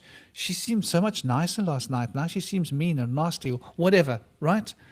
Um, and this is like a common theme. What happens energetically when these two drunk people that are on spirits, filled with spirits, have sex? Like there's like a wheel above you where beings come to congregate. Like, do you think you're alone when you're having sex? Sorry, everybody, I'm going to burst your bubble here. You are not alone when you're having sex. Well, you're You not are alone right being now. watched. No, you're not alone now. But especially when you have sex, it's like all the entities are like, hey, they're like pulling up front row seats, tickets being sold, stadiums have just been filled up, and it's a live show. They Happens are when, there selling tickets. sorry, Like who's going to be the guy to jump on the ride? Because yeah, maybe one of you get a chance to come here. yeah, that happens with killing too. Yes, exactly. That's another tickets, and those are the wrong kind of ticket sales. Those are like ticket sales in like gangsters. Those are like gangster ticket sales, right? It's not ticket Yeah, sales for family people. It's let like me it's like mafias get to buy those tickets. let me speak to something real quick here. And I apologize for turning this, rather dark, but I often think about um the conflict in, well, it's not even a conflict, the genocide in Palestine. Um, and Definitely not a I conflict. You're right. yeah, at one point I was like, why keep that? Why would the Israelis keep that going for so long? And why wouldn't they just wipe them out? And what I intuited is that there is obviously an energy being extracted from what's going on over there. A very, when you put, okay, for instance, there was a practice that some Native Americans used to do where uh they would corner a bear in, like, a cave or some shit like that, right? They would corner a bear and they would taunt and they would poke the bear with sticks for hours, just enraging it for hours and hours. And eventually the bear would just like give up, and then they would kill it. And immediately the Native Americans they would cut it open and they would crack open the skull and they would take out the bear brain, and they would consume it because because through the torture of the bear, its brain was saturated with a chemical that when you consumed it as a human, it would produce a psychoactive effect, like a drug. And I read about things like that, and then obviously, of course, we know that the material and the spiritual are interconnected and never separated, right? As far as we know. In the experience that you have in the material realm, you're also having an experience in the spiritual realm. So if you're on psychoactive drugs here, there's obviously something occurring there. And there are these other, like you just said, there are these other forces, these are other intelligences that gather around, and they gather around areas of high energy. Sex, high energy. Death and torture and killing, high energy. Okay? So in a conflict zone, in this in a conflict zone, there's a high amount of energy, and so those spiritual forces congregate, and they feed off of that. So there's something happening. I intuit that there is something happening in that region of the world where Israel and God and Palestine are, and it's extremely dark. And so in the people with the power, the Israelis, are extracting something. They're extracting something from the Palestinians by keeping them in this state that they're in. And it's pretty bad. And the same thing goes with sex, as you were talking about. And I think that's why there's such a problem with pornography. By the way, the guy that owns Pornhub, the website, is a rabbi. But the amount of attention, that humans give to sorry, I have to adjust my screen. There, now I can see. It's the amount of attention that's given to to the act of sex online. There's also, and if you're watching pornography on your line and you're touching yourself, there's also some sort of extraction going on there too. Are you there? I think you're muted. Sorry, yes, I am here. While you Okay. were talking about the, you know, the the war zones, I thought to just flash some of the insignia that are worn on the military officers that are doing the proverbial sacrifice. Because think of it as a sacrifice, right? Human So sacrifice, a yeah. group of people are are being sent to make sacrifices to other beings. Yeah. Right. It's effectively what we're talking about. So Yep. when we consider that, then like, yeah, we can see an idea. So they've got the 5-pointed star. Notice this one, right? The captain. What do we got here? Right. We've got these ancient occult symbols. You see, we've got the double bar. Then when we look at these, we've got the star with the Horus winged disc over it. So it's like it's a sacrifice to this. And the higher your rank, the greater the sacrifice you're making. Right? This almost looks like it's a sign for Venus in the middle there. An admiral has got 5-pointed stars. So he's making a massive sacrifice. And then again, there's all these stripes, right? So, when you start to look at the way that these insignias are developed and just exactly, how we decorate our soldiers, I think you can see that a cult, for example, right? A cult that was doing a sacrifice would take colors and draw on the sacrifice, wouldn't they? That was a traditional thing that people did. So how is this different to human sacrifice if you really want to get right down to it? There we go, brother. You know? Yeah, you think if you're the army, if you think if you're the army with the skull and crossbones on your hat, um, what do you you know what are you about? You think you're on the right side? Can't get any Yeah, more well, blatant. that is interesting, you know. And so I think like you're completely right. You know, what is happening in these war conflicts and why do they need to keep the war going?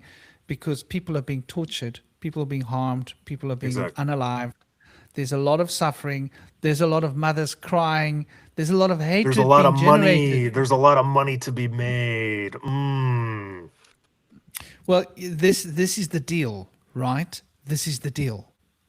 Like, there's a contract. You give us the blood that we need on our plane of existence, and we'll give you the influence and power that you need.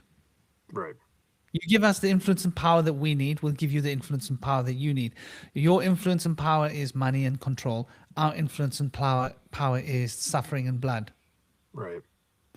So there's this very careful trade, and it's like I've been teaching my child. I teach my child about it. We were watching part 2 of the what's that film with the blue people? We started watching it a little while ago. Avatar. Avatar part 2. And my Okay. boy was saying it's very sad. He said, "Yeah, okay, let's stop watching this now. I'm actually getting very sad. I want to watch SG1." He says to me, Stargate. and I was like SG1 Stargate, which is like one of his favorite shows. Really? Um, yeah, I mean, it is pretty classic. You got to admit, It's good old it's MacGyver. it's interesting. Yeah. Yeah, yeah, and it's fairly like safe. You know, Yeah. it's like even the violence is contained to such It's a a good way story. that like, yeah, it's a really good story, It's a and good story. they're actually promoting non-violence, even though they're having confrontations. It's always not about harming. It's about as much as even if your enemy comes to try and unalive you, you got to try and not unalive them. You know, Oh, ethics. interesting. So, but anyway, you know, we were talking about. He was like, "So the bad guys are the humans." I was like, "Yeah, my boy." He said, "But why are the humans the bad guys?" I said, "Well, my boy, you see, the problem is governments. It's not people, not people doing that. There's a government on earth that has sent a military that is owned and controlled by the government. And the people, they don't really have much of a say over what's happening. The people are probably protesting on the streets with boards against this invasion of that planet. The same way in America, there are people protesting on the streets against what's happening in Palestine. The same way in Britain, people protesting in the streets. The same way in Israel, protesting on the streets. There are lots of Jewish people that are protesting against what's going on. They're like, we do not want to be a part of this. Every country in the world has got this huge protest against what's happening. Don't tell me that the And people want this. their voices are not. You never hear about Israeli citizens protesting the um the genocide. You never hear that because their own government doesn't allow their voices to get out. It's funny. You hear Netanyahu, the stuff that he says, and then sometimes there'll be like street interviews of Israelis saying that yeah, it's good that all these Palestinians need to die, and then you'll see some videos of Israeli soldiers, male and female, just being horrible human beings and saying terrible things about the Palestinians, but you never hear about the Israelis that don't want it to keep happening, and that there's a psyop for you.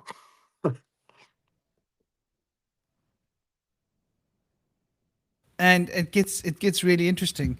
Like, for example, um, I've just 26th of May, right? Did you know that there were huge riots in Tel Aviv? No, I didn't. Riots. Yeah, I believe you. Riots. The word that Reuters uses is riots. The Yeah. Israeli people were rioting. They weren't just protesting, they were rioting against what is happening in Palestine. Mm. They have no say. And now what happens is all these people become anti Semitic. They hate the Jewish people. What did they do wrong? It's a Zionist agenda that is about money, power, governments, corporations. I think most of the Israeli economy is tech companies, right? So most of the money in Israel is tech. And those are like, once again, billionaires that control most of the money. They have the biggest say. The most of the population is like taking a lot of financial strain in Israel at the moment. It looks proportionately like the economy is doing well, but when you actually look under the covers, it's a few tech companies, a handful of them that are owning most of the money, and most of that money is not in the hands of the people. It's in board of directors, international investors, and so forth, or local billionaires. So, but like this is a good point that you're jumping on here, and I lived in Israel, and when I lived in Israel, I noticed there were, I didn't know so much about what was happening in Palestine until I went to live in Israel. And all the Israelis were saying to me, no, it's bad, our government is bad. I went to loads of protests when I was living in Israel. We even, there was a peace caravan march through occupied territory. Israeli young people, big caravan marching through the territory as a show of solidarity, a peace caravan to march through that place to show like, we're going to march through this place so that no one will hurt anybody there because we are there. We're going to put ourselves in front of the tanks. You want to shoot? Shoot at us. You know? So we don't hear about this. We don't notice this. And I've seen so much anti Semitism in the groups of people that I love, people whose podcasts I've watched, that they have promoted, and they speak about the Jewish people. And I understand Zionism has embedded itself within Judaism, but it's a small clique. It's not the mass of Judaism. And I think it's disproportionately sort of displayed, right? That Yeah, everybody's Zionist. it's extremely loud, and it's promoted. Obviously, definitely here in America, the Zionist agenda is promoted. So there's a and from what I understand, there's some sort of self fulfilling prophecy being played out with the Zionism, where they it's almost they almost they it's something like they need the world to turn against them so that they can go to war with everybody or something like that. But my phone's about to die, and we've been talking for a while. So uh I can hear movements upstairs, so I should probably make some breakfast. Um but it's been a good talk, man. Oh, you're muted. Well, brother, it's been a fun conversation. Yep, I hope you have an absolutely fabulous day. I'm going to stay here and say a few last words, for what we sure. can do to make things turn positive. We've shown Yeah. all the negative. I think that there are things that we can do, but big Well, love and it respect. I starts with hope. your yeah, it always starts with yourself for sure, you know. It's internal. Well, Merry Christmas. Merry Christmas, Happy Saturnalia. I hope your little beautiful little star bunkle, lucky her, she's got horses. Oh my gosh, she's so lucky. Horses. Wow, when she's old enough, she might even be able to ride them. For That's sure. fun, hey? And and big love to your partner. How's her book coming along? Oh, it's great. Yeah, she's getting close. What is the book she's writing exactly? I don't know. she's she's very close to the chest with it. Okay, well, fair enough. Well, Hmm. tell her like if I'm wondering, will it be a technical book or like a sort of like a life book? It's about Oh, it's a life, isn't novel. it? It's a novel. It's a Okay, it's a cool. story. Yeah, Well, tell her like, she could let people get like an inkling that it's coming because we could plug her book, for sure. keep it in the family. Yeah. Big love, brother. All Big right, you too. blessings to all three of you. Lots of love. Enjoy. Big love. Take care. And Om take Shanti. care, audience. See you later. Yeah, man. Um, and just to bring it back, um, into a semblance of like, so here we are, we're living in this world that's dominated by the billionaires. They've got contracts with non-physical beings. It's completely manufactured, this consensus so-called reality that we're living in. The political systems are rigged. The entire education system is an affront. It's a PSYOP movement. It's a psychological warfare being employed against children when we're at our most defenseless. The media is being employed in the same PSYOP fashion. Um, the entertainment industry is yet another extension of the PSYOP. So the psychological spiritual warfare is happening, and it's happening big time. There are entities that are behind what is happening on the super spiritual planes. And where does that leave us? Well, what I would say would be to consider the nature of reality for a moment, right? To consider the nature of reality and like, what is this physical state of being that we're living in? Yeah. And I like to bring it back to shamanic cosmology. And somebody I mentioned earlier about shamanism and people teaching shamanism courses, and like 100%, was a really good comment to make. There's a lot of the so-called fake shamanism out there. Unfortunately, there's been a lot of fake shamanism book written. Almost all of the books written about shamanism that I've seen are fake, 100% fake. The ideas that are in print in the internet about shamanism, fake, right? Unfortunately, this idea that shamanism has got to do with taking substances, it's fake. There are some fringe shamanic cults, shamanic organized spaces within different cultures that do rely upon using substances. But actually, the true source of shamanism has very little to do with using DMT or ayahuasca or any of those things. They may be used as an initiation tool, but that's all that they would be used in. Yeah, that should not be the case. So what's happened is there were anthropologists in the past that understood that shamanism was a global thing and understood that the oldest source of shamanism that we could track in writing was in the Himalayas. And that was in the Rig Vedas, in some writings that are more than 3,000, 3,500, 3,700, 3,800 years old, where they spoke about the Shramana and the Shraman. And the Shramana is the person that plays the drum, goes into a trance. They live in the wild. They chant sacred Shraman while they're playing their drum to go into a trance. They have the devas, the devis come, the guides come, and the devas and the devis would give them spiritual insight that they would be able to use to help the local community, and would even sometimes work through them to help healing those that needed healing. And this is where the mapping for Ayurvedic medicine came from. Your Shramana would be in a trance and they would grab herbs, give the herbs to the person. They would document the herbs and notice, like, if you've got nauseousness, you take these herbs, it helps you. If you've got this ailment. And so bit by bit, they documented the trance work of the Shramana, the shaman. And the Shramana would normally live secluded in the wilderness very often. They wouldn't be so embedded within the social system, because that it was easier for them to do their work when they were a little bit out of the way. Like, I live here at home between a nature reserve and a mountain and the beach, and I don't really leave my home very often.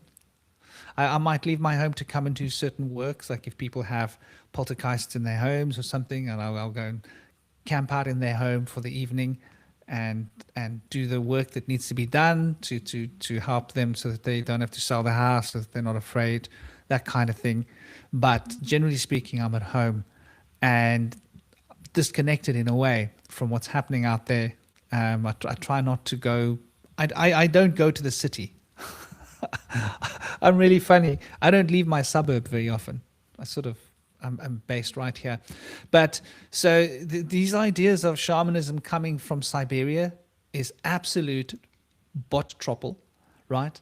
They're talking about this language which is about 400 or 500 years old as being the roots for the word shaman. Absolute nonsense. That the word came into that language from a pre language from there, and from that language it came from another language, and from there it came from Mongolian, and from Mongolian it came from India and from China and from Tibet. That's where how it got to be in Russia. Just to bring it back to some clarity, we're talking about very young languages. So the idea that shamanism didn't originate in the Himalayas was brought about by some anthropologist, I think in the 1800s, that studied Russian anthropology and that region. They never studied the Vedic language, didn't speak or read Sanskrit, never been to India, knew nothing about Vedic culture. And they decided that it was just a coincidence that the word Shramana, and Shraman was in the Vedas, it had no relation, even though the word Shramana meant a person that played a drum and chanted sacred chants and lived in the wilderness in order to channel the spirits so that they could help to heal the community and bring wisdom and insight into the community. They didn't know that. So unfortunately, this fallacy about what shamanism is has been broadcasted to the world, and this ignorant sort of gush has been picked up by every self-help writer and written into books. They've made a lot of money writing total gobdropple about shamanism, and now we've got this mindless nonsense. I had some youth trying to argue with me, trying to tell me about what shamanism is because they've read some book written by these self-help authors, and I just found it funny. I didn't find shamanism in books. I found it in the Himalayas, and I found it with a shaman. So there's different ways that one can embrace certain ideas, philosophies, cosmologies, ideologies. But unfortunately, this is why you'll find that the blind are leading the blind. And I think this is a big part of the problem. And it's not just shamanism. I'm using it as a top label here to really look at this. It's got to do with many of the spiritual traditions. For example, the occult traditions of the Golden Dawn, the occult traditions, Theosophy, Anthroposophy, they give you a lot of wisdom, a lot of insight, but I think that those writers that wrote before gave their own ideas into the system, which has sort of prevented the system from becoming an acceptable system. The Vedic system has been repackaged and repurposed and sold to the West. You've got this rainbow wheel of color, red, orange, yellow, all these colors for the chakras. This was invented by a Western psychologist. Nothing to do with Antiquil, not to do with India. It has no place from India. It's a modern New Age idea that's been attached to the concept of chakras. The concept of chakras has been redefined by Western audiences, but now they're pretending that they're practicing some ancient discipline. They are not. These colors, as they've been taught to us, was made up, the same as this New Age enneagram that isn't even an enneagram because it doesn't hold true to the origins. I did a great video about that. Go and check my lives and you'll see the enneagram deception. No, the enneagram deception was actually a video. It wasn't a live. I actually made that video. It's in my videos where I discussed this modern New Age enneagram and how it's been used, how they are trying to disassociate certain principles and certain meanings because it came from Chaldea originally, even according to the guy Ikazo who reinvented it. But he removed the enneagram symbolism and he took some new idea invented by Georgiev, which he then called the enneagram cleverly. And even though the geometry isn't an enneagram, because an enneagram has to be a geometric expression of continuity that if you turn it, it's consistently the same, like a pentagram, like a hexagram, like a septagram, like a dodecagram, right? Like a triangle, like a square. If you turn it, it's consistent. It doesn't change. And each of the points, the exterior, is an expression of the origin. Very, very important to understand the sacred geometry behind these ograms. So this idea as well, they've changed the meanings of numbers, they've changed a lot, they've twisted it, and they've sort of shaped some of it to be a little bit off. So if you're using that system, there's only so far you're going to get. You're going to get a bit of goodness. If you're using these modern systems of chakra development, it's only so far you're going to get. If you're using these modern systems of magic and occult practice, it's only so far you're going to get. The gatekeepers have basically ensured that most of the technology and the spiritual knowledge has been hidden from us, even though they have given it with the right hand. Visibly, they have, using deception, removed key parts of the knowledge with their left hand and hidden it under the table so that what they give you isn't of use. It's like giving someone a gun and removing the firing pin, and the person walks around not knowing why the gun won't shoot. It's a little bit like that. And so the spiritual traditions have been milked dry. The religions have removed most of the moral and ethical direction and true foundational constituents of what the religion's supposed to be. The religions have run dry. Tibetan Buddhism has become a bit of a farce. The Dalai Lama, when he's not sticking his tongue into children's mouths, he's been trying to, well, this was a decade ago I saw him. I actually saw him doing the processes. I watched it carefully. I watched the entire process of him trying to do away with the freedom of religion so that he could criminalize the Dorje Shugden worshippers in Tibet. And I witnessed him on the radio condemning them and telling the people they should kick them out of Tibet, and then watching as the Tibetans burned their homes, beat them up, hospitalized them, and even unalived them, displacing whole families and children to escape into Nepal, to escape into China, to escape into India, to get away from this tyrannical monastic rule under the Dalai Lama. So we've got these fake spiritual teachers leading us that are pedophiles and the next equivalent best thing to Hitler, considering that the death sentence was active up until the 13th Dalai Lama. It was only the 14th Dalai Lama that did away with the death sentence, and that's in this generation. And prior to that, the Tibetan people used to get dismembered by the aristocrats, and it was completely sanctioned and acceptable and allowed by the so-called order of the monks that were really the political rulers as well. So you just look at, when you look deep, you see that there's this fake nonsense, the blind leading the blind. There's just corruption at the core of every positive thing. So where do you turn? You can't turn to religions. You can't turn to the occult necessarily.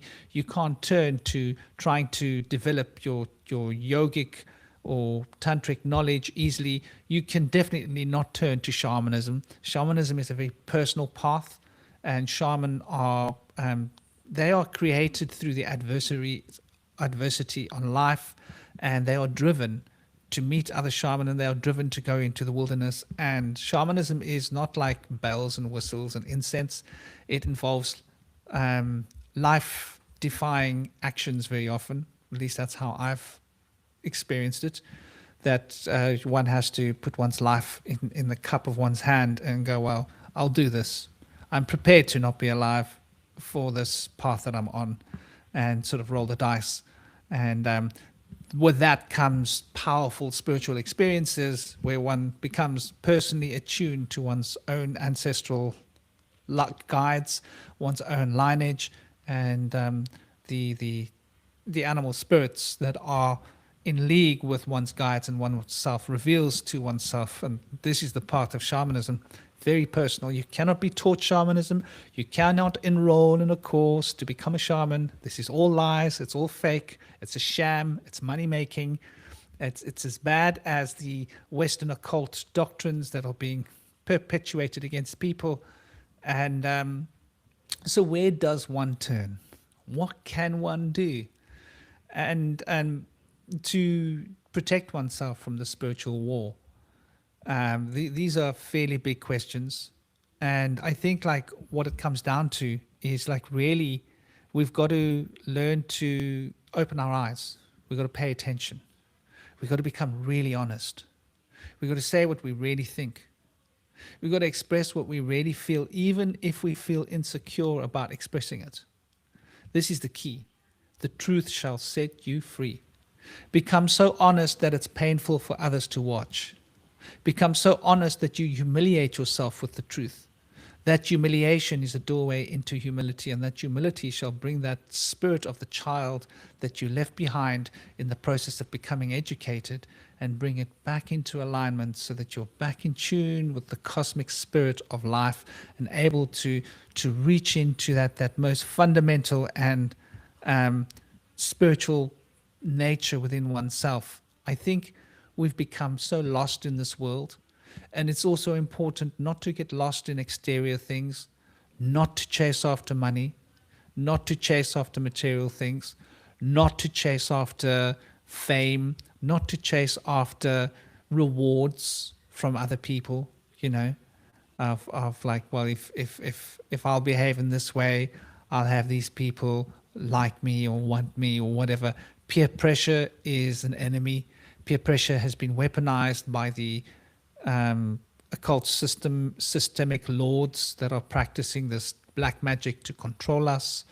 That which we see demonstrated in the media, in the films, and in the emblems of those that they send to war as human ritual sacrifices, so that they can move the war machine and keep the financial wheels turning, that they can use as a systemic source of power and financial dominance and control, keeping the fear in everybody so that they can then use their second weapon, which is the pharmacology, to drug people's brains so that people cannot think for themselves, and try and change our DNA by getting newborn babies within their first year of life to be having more than 20 DNA changing shots.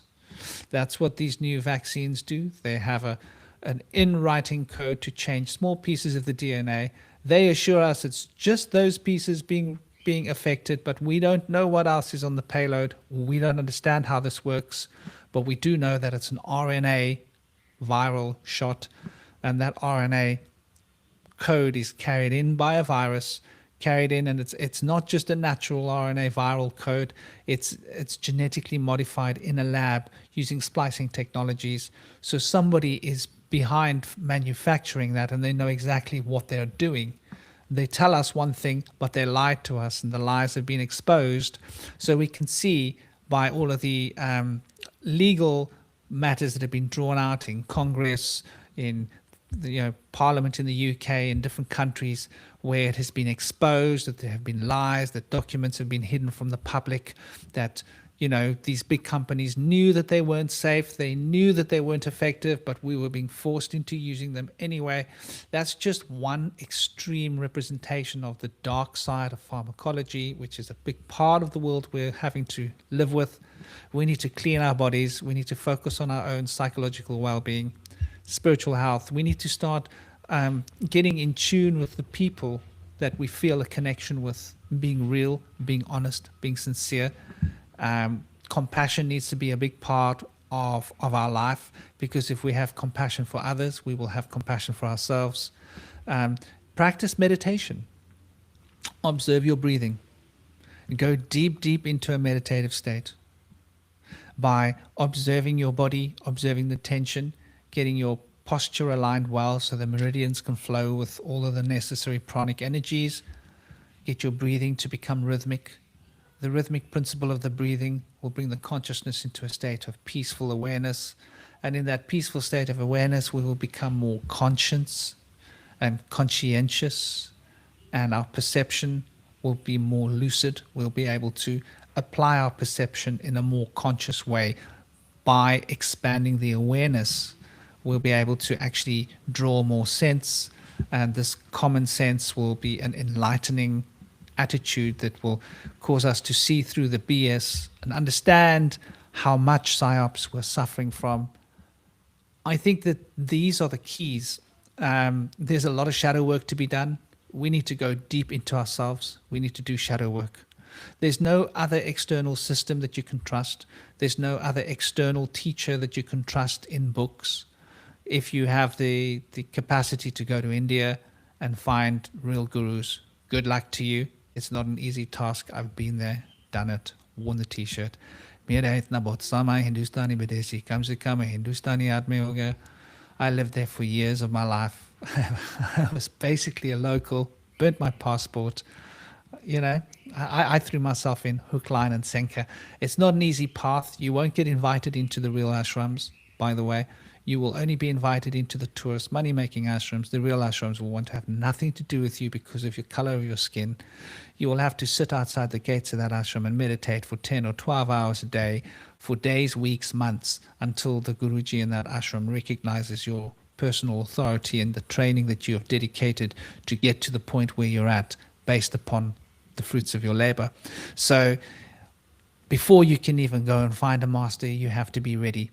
The master will only appear when the student is ready. This is one maxim that hasn't been distorted. It is fundamentally true. So you've got to start the process. You've got to look at yourself. Sublimation, shadow work.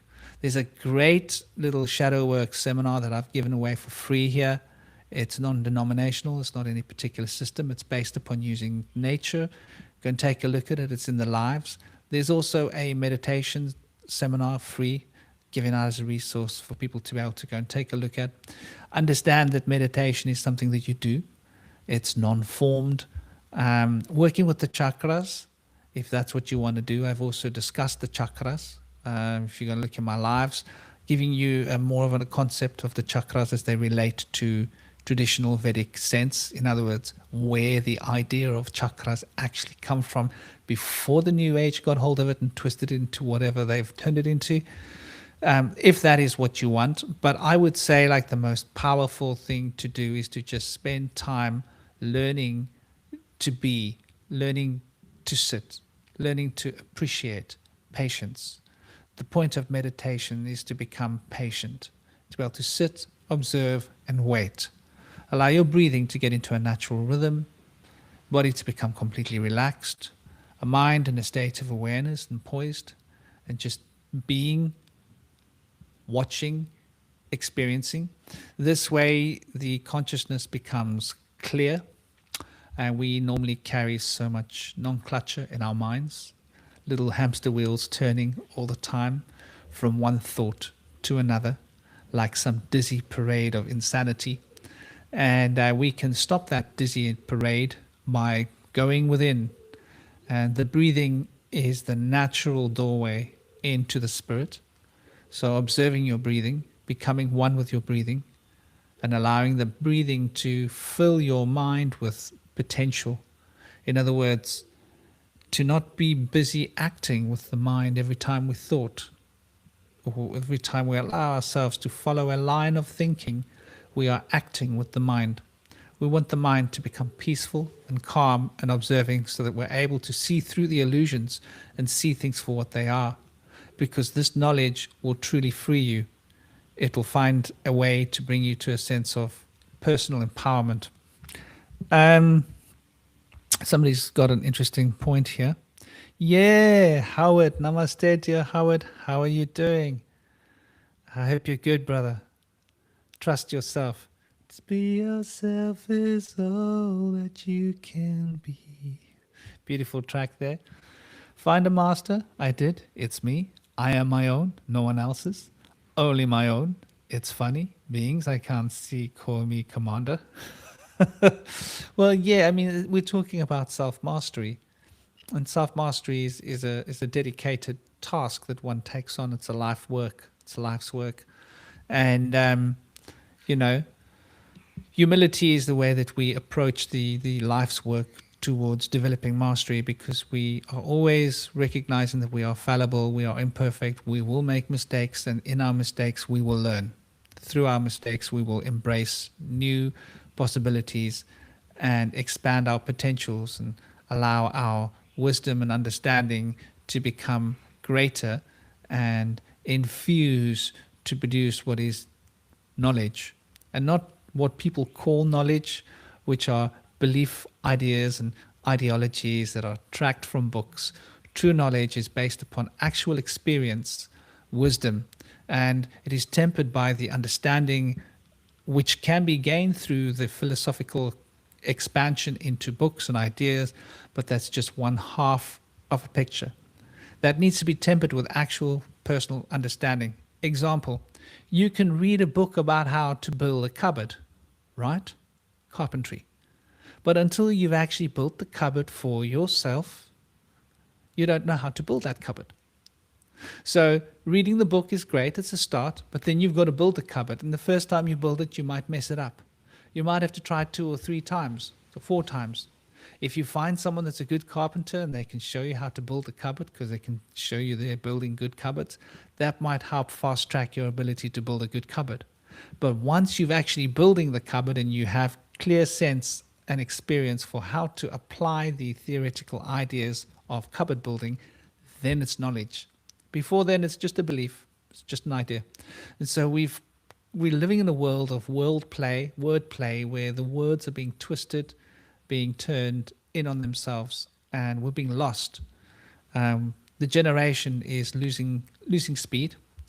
And what I mean by the generation is losing speed is a lot of the information that has taken thousands of years to gain is being filtered out.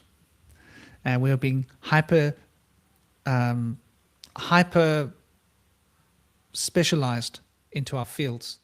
We're specialized a writer of particular kinds of software, but they don't know how to cook their own food properly. They don't know how to grow food. They don't know how to build. They don't know how to look after animals.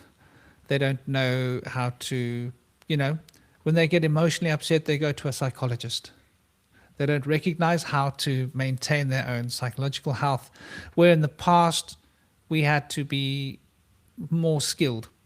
Every human being had to have a series of skills. We didn't just have one tiny specialized skill. We had a whole lot of specialized skills. That namaste. How are you doing, Edward? I hope you're well. Hope you're thriving. Big love. So there are ways that we can embrace this, and part of the embracing of this potential towards a new paradigm of being where we can grow and transcend has got to do with the people we meet along the way. I can't stress it enough, man. It's about the people you meet along the way, and they will inspire you, you will inspire them, they will give you a sense of strength, you will give them strength.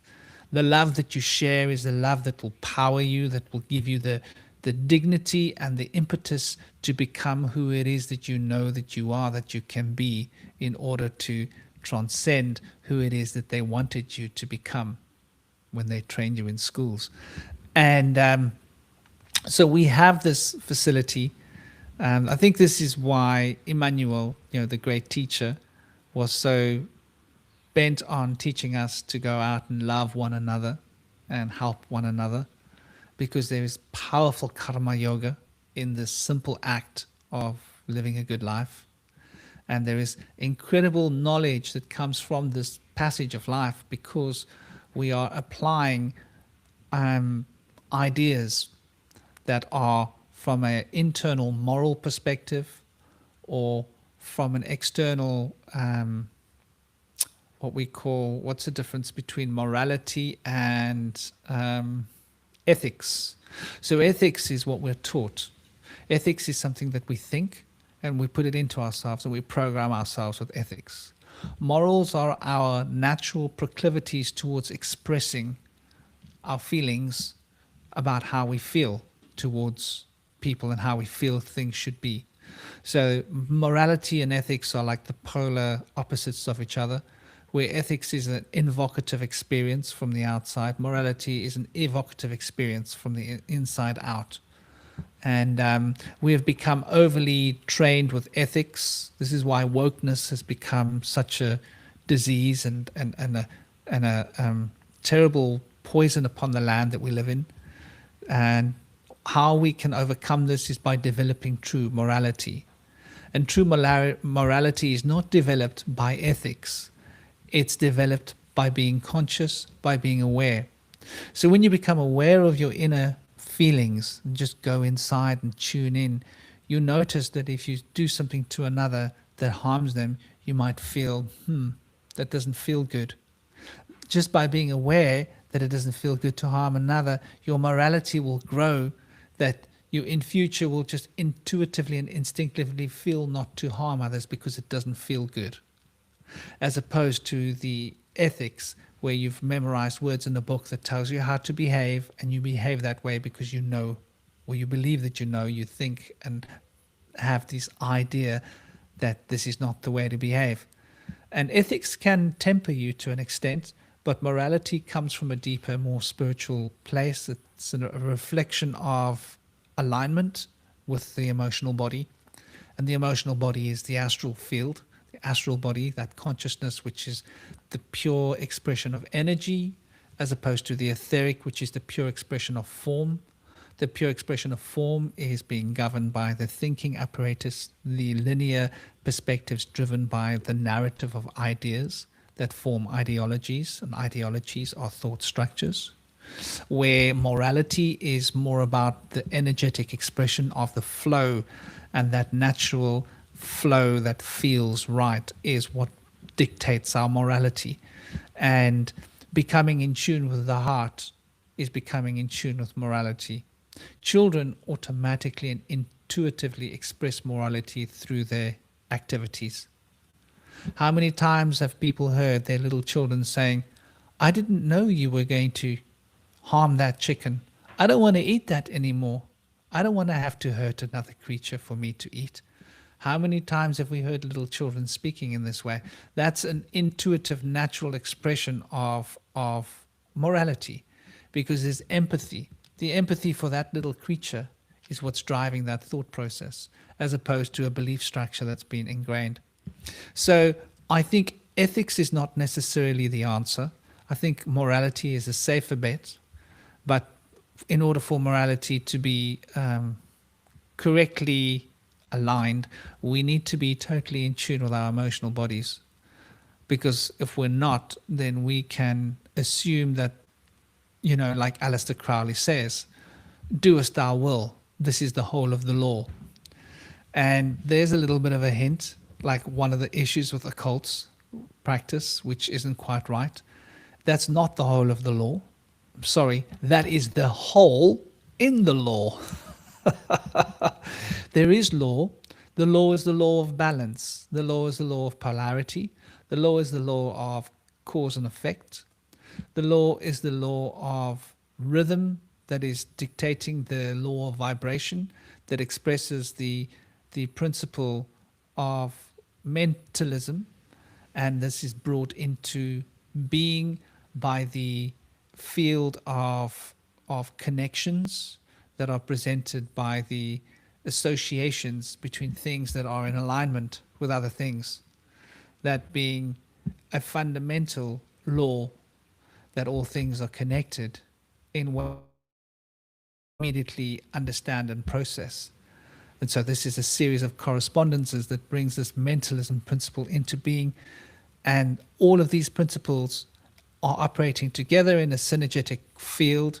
And these principles become amalgamated in the seventh principle, which is the principle of gender, of generation, where the polarities of being once again become harmonized into a single entity to produce life, growth, and positivity potential.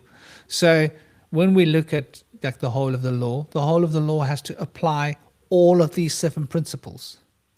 You can't just rewrite the law and say, do as thou will, that is the whole of the law. I'm sorry, that is some delusional vomiting that is really somebody that is trying to escape the law. And I think that Aleister Crowley's life speaks for itself. It speaks for itself. Go and read the guy's life, see what happened in his old age, see how unhappy and alone he was when he left the world. He didn't leave the world an enlightened soul. No.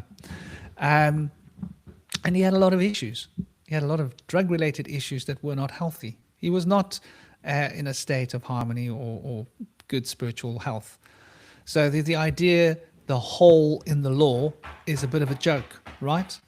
You need to understand that there's a counter effect. Every action that you commit, there is a cause that's going to produce an effect, and that's going to come back at you. Everything that you do is going to create a reverberation in the universe. And that the law of polarity will be that as you put out, that's what you will bring back. It's perfectly polarized. The law of rhythm means that the rhythm that you affect these principles with will bring the rhythmic sources of time's karmic reflections back into your being. It's not something that's stored, some cosmic computer that keeps track of who did right and wrong. It's your own conscience that's plugged into a dynamic system manifesting this experience of consciousness that we call reality. And this experience of consciousness that we're generating called reality is the substance of karma. It's the way that the physical structure comes into being through thought that makes it what it is. And so the conscience is living within us, whether it's repressed or suppressed, or whether we're consciously aware of it, it's there. And that is how we perpetuate the cycles of rhythms in our lives that keep us either trapped or free us from the paradigms that bring suffering to ourselves or others in the world. And to appreciate the law of vibration means that harmonic resonance is what it is. So if we are living in a good way and being healthy and trying to be good people, harmonic resonance, we will attract those kind of people towards us, right?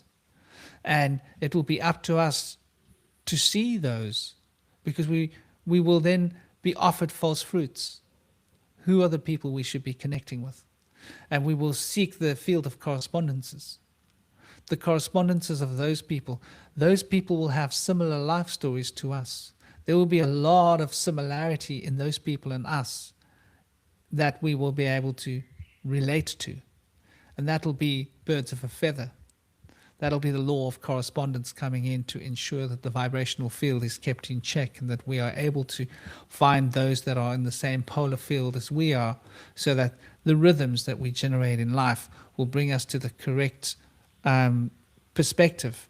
And then that perspective will be able to give us the insight to manage the causes and the effects that we wish to generate, and how that will bring the chemical wedding into being, so that the persona that we generate is in alignment with the ego as an expression of the super soul, or the causal self, if we want to call it that.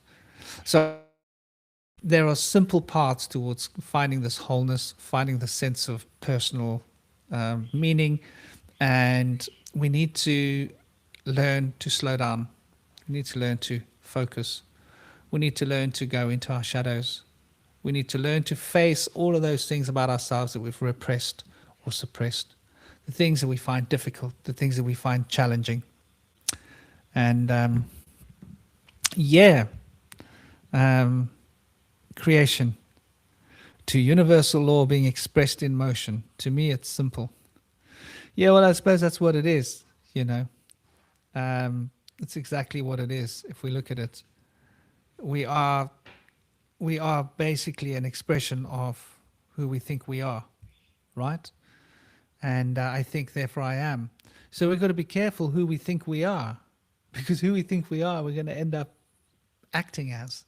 And when we start acting out, we start becoming that which we act out, right? So, you know, I think it's very important for us to be able to appreciate and understand this, and to bring this into being takes a certain amount of integrity. So the most important thing is integrity. That's like the beginning and the ending. These are the powerful weapons that we have at our disposal to win this spiritual war, to win this spiritual, fight that we're in, where the PSYOPs is campaigning against us. They want to take this away from us, but they can't. All they can do is make us forget. All they can do is make us repress, make us suppress. That's all. But if we choose not to suppress, if we choose not to repress, if we say, I won't do what you told me, I won't do what you told me. Yeah, if we say it, if we do it, if we live it. Yeah, civil disobedience, peaceful civil disobedience, powerful tools. You don't have to do what you're told. You just have to do what's right. What is right? Well, that's for your heart to decide. Ethically, we can learn what is right. Morally, we can feel what is right. And I think that when we allow our feelings to move us towards like deeper levels of empathy, that's when we're starting to find that true meaning of life, why we're alive, what this meaning is that we're gaining from this experience. And then we start to see beyond this physical world into the spiritual kingdoms. and appreciate the spiritual hierarchies and gain an insight into, that which is beyond the physicality. But in order for us to be ready to be able to gain the insights into that which is beyond physicality, we need to be able to be grounded within physicality and to be able to live wholesome lives within the physical, where we are not harming others, not harming animals, trying to be conscientious with our feelings. What do we really feel? What feels right? What doesn't feel right? If it doesn't feel right, you don't do it, because your morals won't allow you to. And then starting to figure out, where do the so-called ethics I've learned and the morals of my heart meet? And those are golden points. And when we start finding those golden points, we start to find relative truths that can be applied. And these become the proverbial nutrition of the soul that can move us towards a deeper and more fulfilled state of being. And in that deeper, more fulfilled state of being, we become one. We become unified. We are no longer disassociating. We are fully associating, able to associate to the degree that we can see the truth for what it is. And when one is associating to such a level, lies and half-truths, they melt. They dissolve like a gigantic barocca in the rain. Yeah? And, we're able to transcend what has been facilitated for us by the overlords and those that are the gatekeepers, maintaining this moon set and matrix that they've sort of built for us, give us an opportunity to recognize just exactly what we are. And in the recognition of what we are, there's infinite power. So I think that's sort of that rant. That's the Bush Whisperer rant for you. The Bush Whisperer had his rant. Thank you, Howard. I just had to get that all off my chest. It flows like a river when my mind just stops. It just keeps going at the door where it knocks. Find the music as it makes me rock, like the ocean, up into the sky, the little rain droplets moving in the clouds, coming to wash away the gray and the dirt. So we just got to get back in tune with nature. We just got to get as close to nature as possible. Nature is such a beautiful medicine. She's profound. She doesn't lie. She keeps it real. And when you look at her form, she undresses before your eyes. She leaves you inspired. It's the spiritual principle within you. You walk around with this spiritual erection. Hey, where did you get that spiritual erection? I got it from nature, and she undressed, and she was beautiful. So this is like really what it's about, We got to have as much passion for the spiritual erection as what us blokes have for the actual physical erection. And when we can feel as good about the spiritual erection as we do about the physical erection, then we can say that, there are many different fields of love. And we just want to get onto that sort of, into John's love caravan. Is John in the room?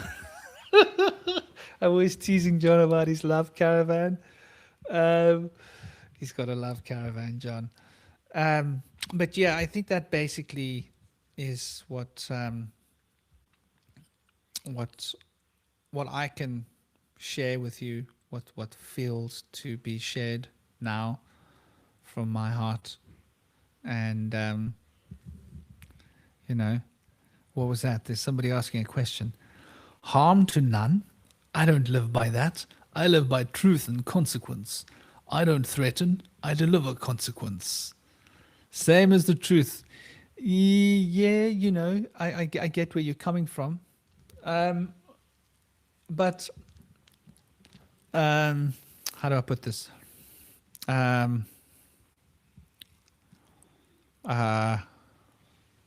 don't get into physical confrontations or fights. But like when I have gotten into fights, I've knocked out my opponent within 2 seconds. Just a knockout. Unconscious, sleeping person laying on the floor. That's a way to prevent me from harming them. I learned as a teenager to prevent myself from harming guys, big guys that were like trying to bully people, that I'd say, hey, stop it. And I'd tease them. I'd make jokes out of them. I'd be cheeky. And they're trying to hit me and boom, unconscious. My point being, there are different ways to prevent harm. But harm is what you do to an innocent, right? Harm is what you do to somebody that's weaker than you. Yeah. If you bully someone, or if you hurt someone emotionally that's emotionally weaker than you, and they're just minding their own business, and you going, like if you in a relationship, if one uses one's strength to hurt the other person or to control them, that's harm. Obviously harm to children, harm to animals, right? Like if you got animals, you love your animals, you look after your animals, you don't want to hurt your animals. There's nothing worse than seeing some bloke hitting his dog. You know, if I ever see that, I'm like, part of me is like, yeah, mate, how'd you like me to do that to you? You know, so that's what I sort of mean by not harming. But you know, if one becomes strong, one wouldn't need to harm. An example, let's say my boy is naughty, I can take action. That little guy hasn't seen or touched his tablet in about 4 days, 4 or 5 days, at least 4 or 5 days. Since the weekend, last weekend, he hasn't touched his tablet. I think it was Friday. It's like 5, 6 days.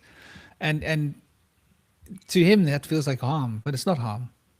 He was naughty. I took action. Strict. That's how it rolls. So there are a lot of ways of, you know, putting someone in their place when they need to be put in their place. And I've always been one to use my words. I can be cheeky. I can be funny when I need to be funny. I can tease the heck out of people when they don't know how to behave. I can turn people into a laughing stock if they don't know how to behave, rather than physically hurting them. I mean, if they want to then try and physically hurt me, then, you know, that's good luck to them. But it's important to be able to defend yourself. You know, that is also, I think, an important part of becoming spiritually wholesome, psychologically, verbally, physically, on all levels, being able to protect your space and being able to draw the line and go, no, this is where I draw the line. That's a boundary. Respect my boundary, you know? And being clear with boundaries is important, I think, for maintaining psychological well-being. And, you know, there are always easier ways of, yeah, exactly. You know, there's no need for violence. I find that if you talk to people, you can find a solution. You know, there might be the odd time when there's people want to do violence against you, but if you are prepared, they don't normally do it. If they suss you out and they realize that they're going to bite off more than they can chew, they will back off. This is what bullies do. There will always be a bully trying to harm you if you have to deal with that. And if they know that they're in as much danger or more danger of you than you are of them, then they won't even try. So, you know, training in martial arts is not a bad thing. Just so that people know, like, you're not going to, you got boundaries and you're going to maintain your boundaries. But then you don't need to be violent. Then you can use your mouth because you don't feel threatened and you're able to speak your mind clearly, and you don't have to be afraid of what other people are going to do because that's their choices. So I do think that, and a sense of humor is a powerful thing. Yeah, exactly. A sense of humor is a very powerful thing to have, because people might throw nonsense at you, and you just, if you got a sense of humor, it's like water for ducks back. You're not going to take it on board. It's their nonsense. You can giggle at it. You can giggle at whatever's going on with them, and that's fine. So I think it's really important to be able to have that level of personal integrity and to stay grounded, to stay focused, and to stay real. Wow, 3 hours. I've got to go and do things. Didn't realize it's so late. Sending you all so much love. Warm blessings. It's been a total honor. I hope you guys have had as much fun here as what I've had with you guys. I hope you take it easy. Keep it real. Keep it sweet. Enjoy the rest of the solstice celebrations or Christmas celebrations or Saturnalia celebrations, whichever celebrations you rock, enjoy them. And yeah, all the best leading up to the new year. The round table will be on Saturday as per normal. That is 4 p.m. UK time, 11 a.m. EST New York time. We'll be doing our usual discussion chat show every week. Don't know what the topic is. Have no idea. The numbers are 77. 77? Yes, the numbers add up to 77. So it will have to be something related to the numbers of 77. I normally leave it to the last minute because I just don't know what the topic's going to be about until it sort of jumps on my head. But it's also, just like today, it's just a very open conversation. We just sit down and have a chat. And we don't preconceive or front load or, it's just an honest conversation. Om Shanti. Om Tat Purushaya Vidmahe Mahadevaya Dhimahi Tanno Rudra Prachodayat. Have an absolutely great day. Keep smiling. Keep it real. Keep it sweet. And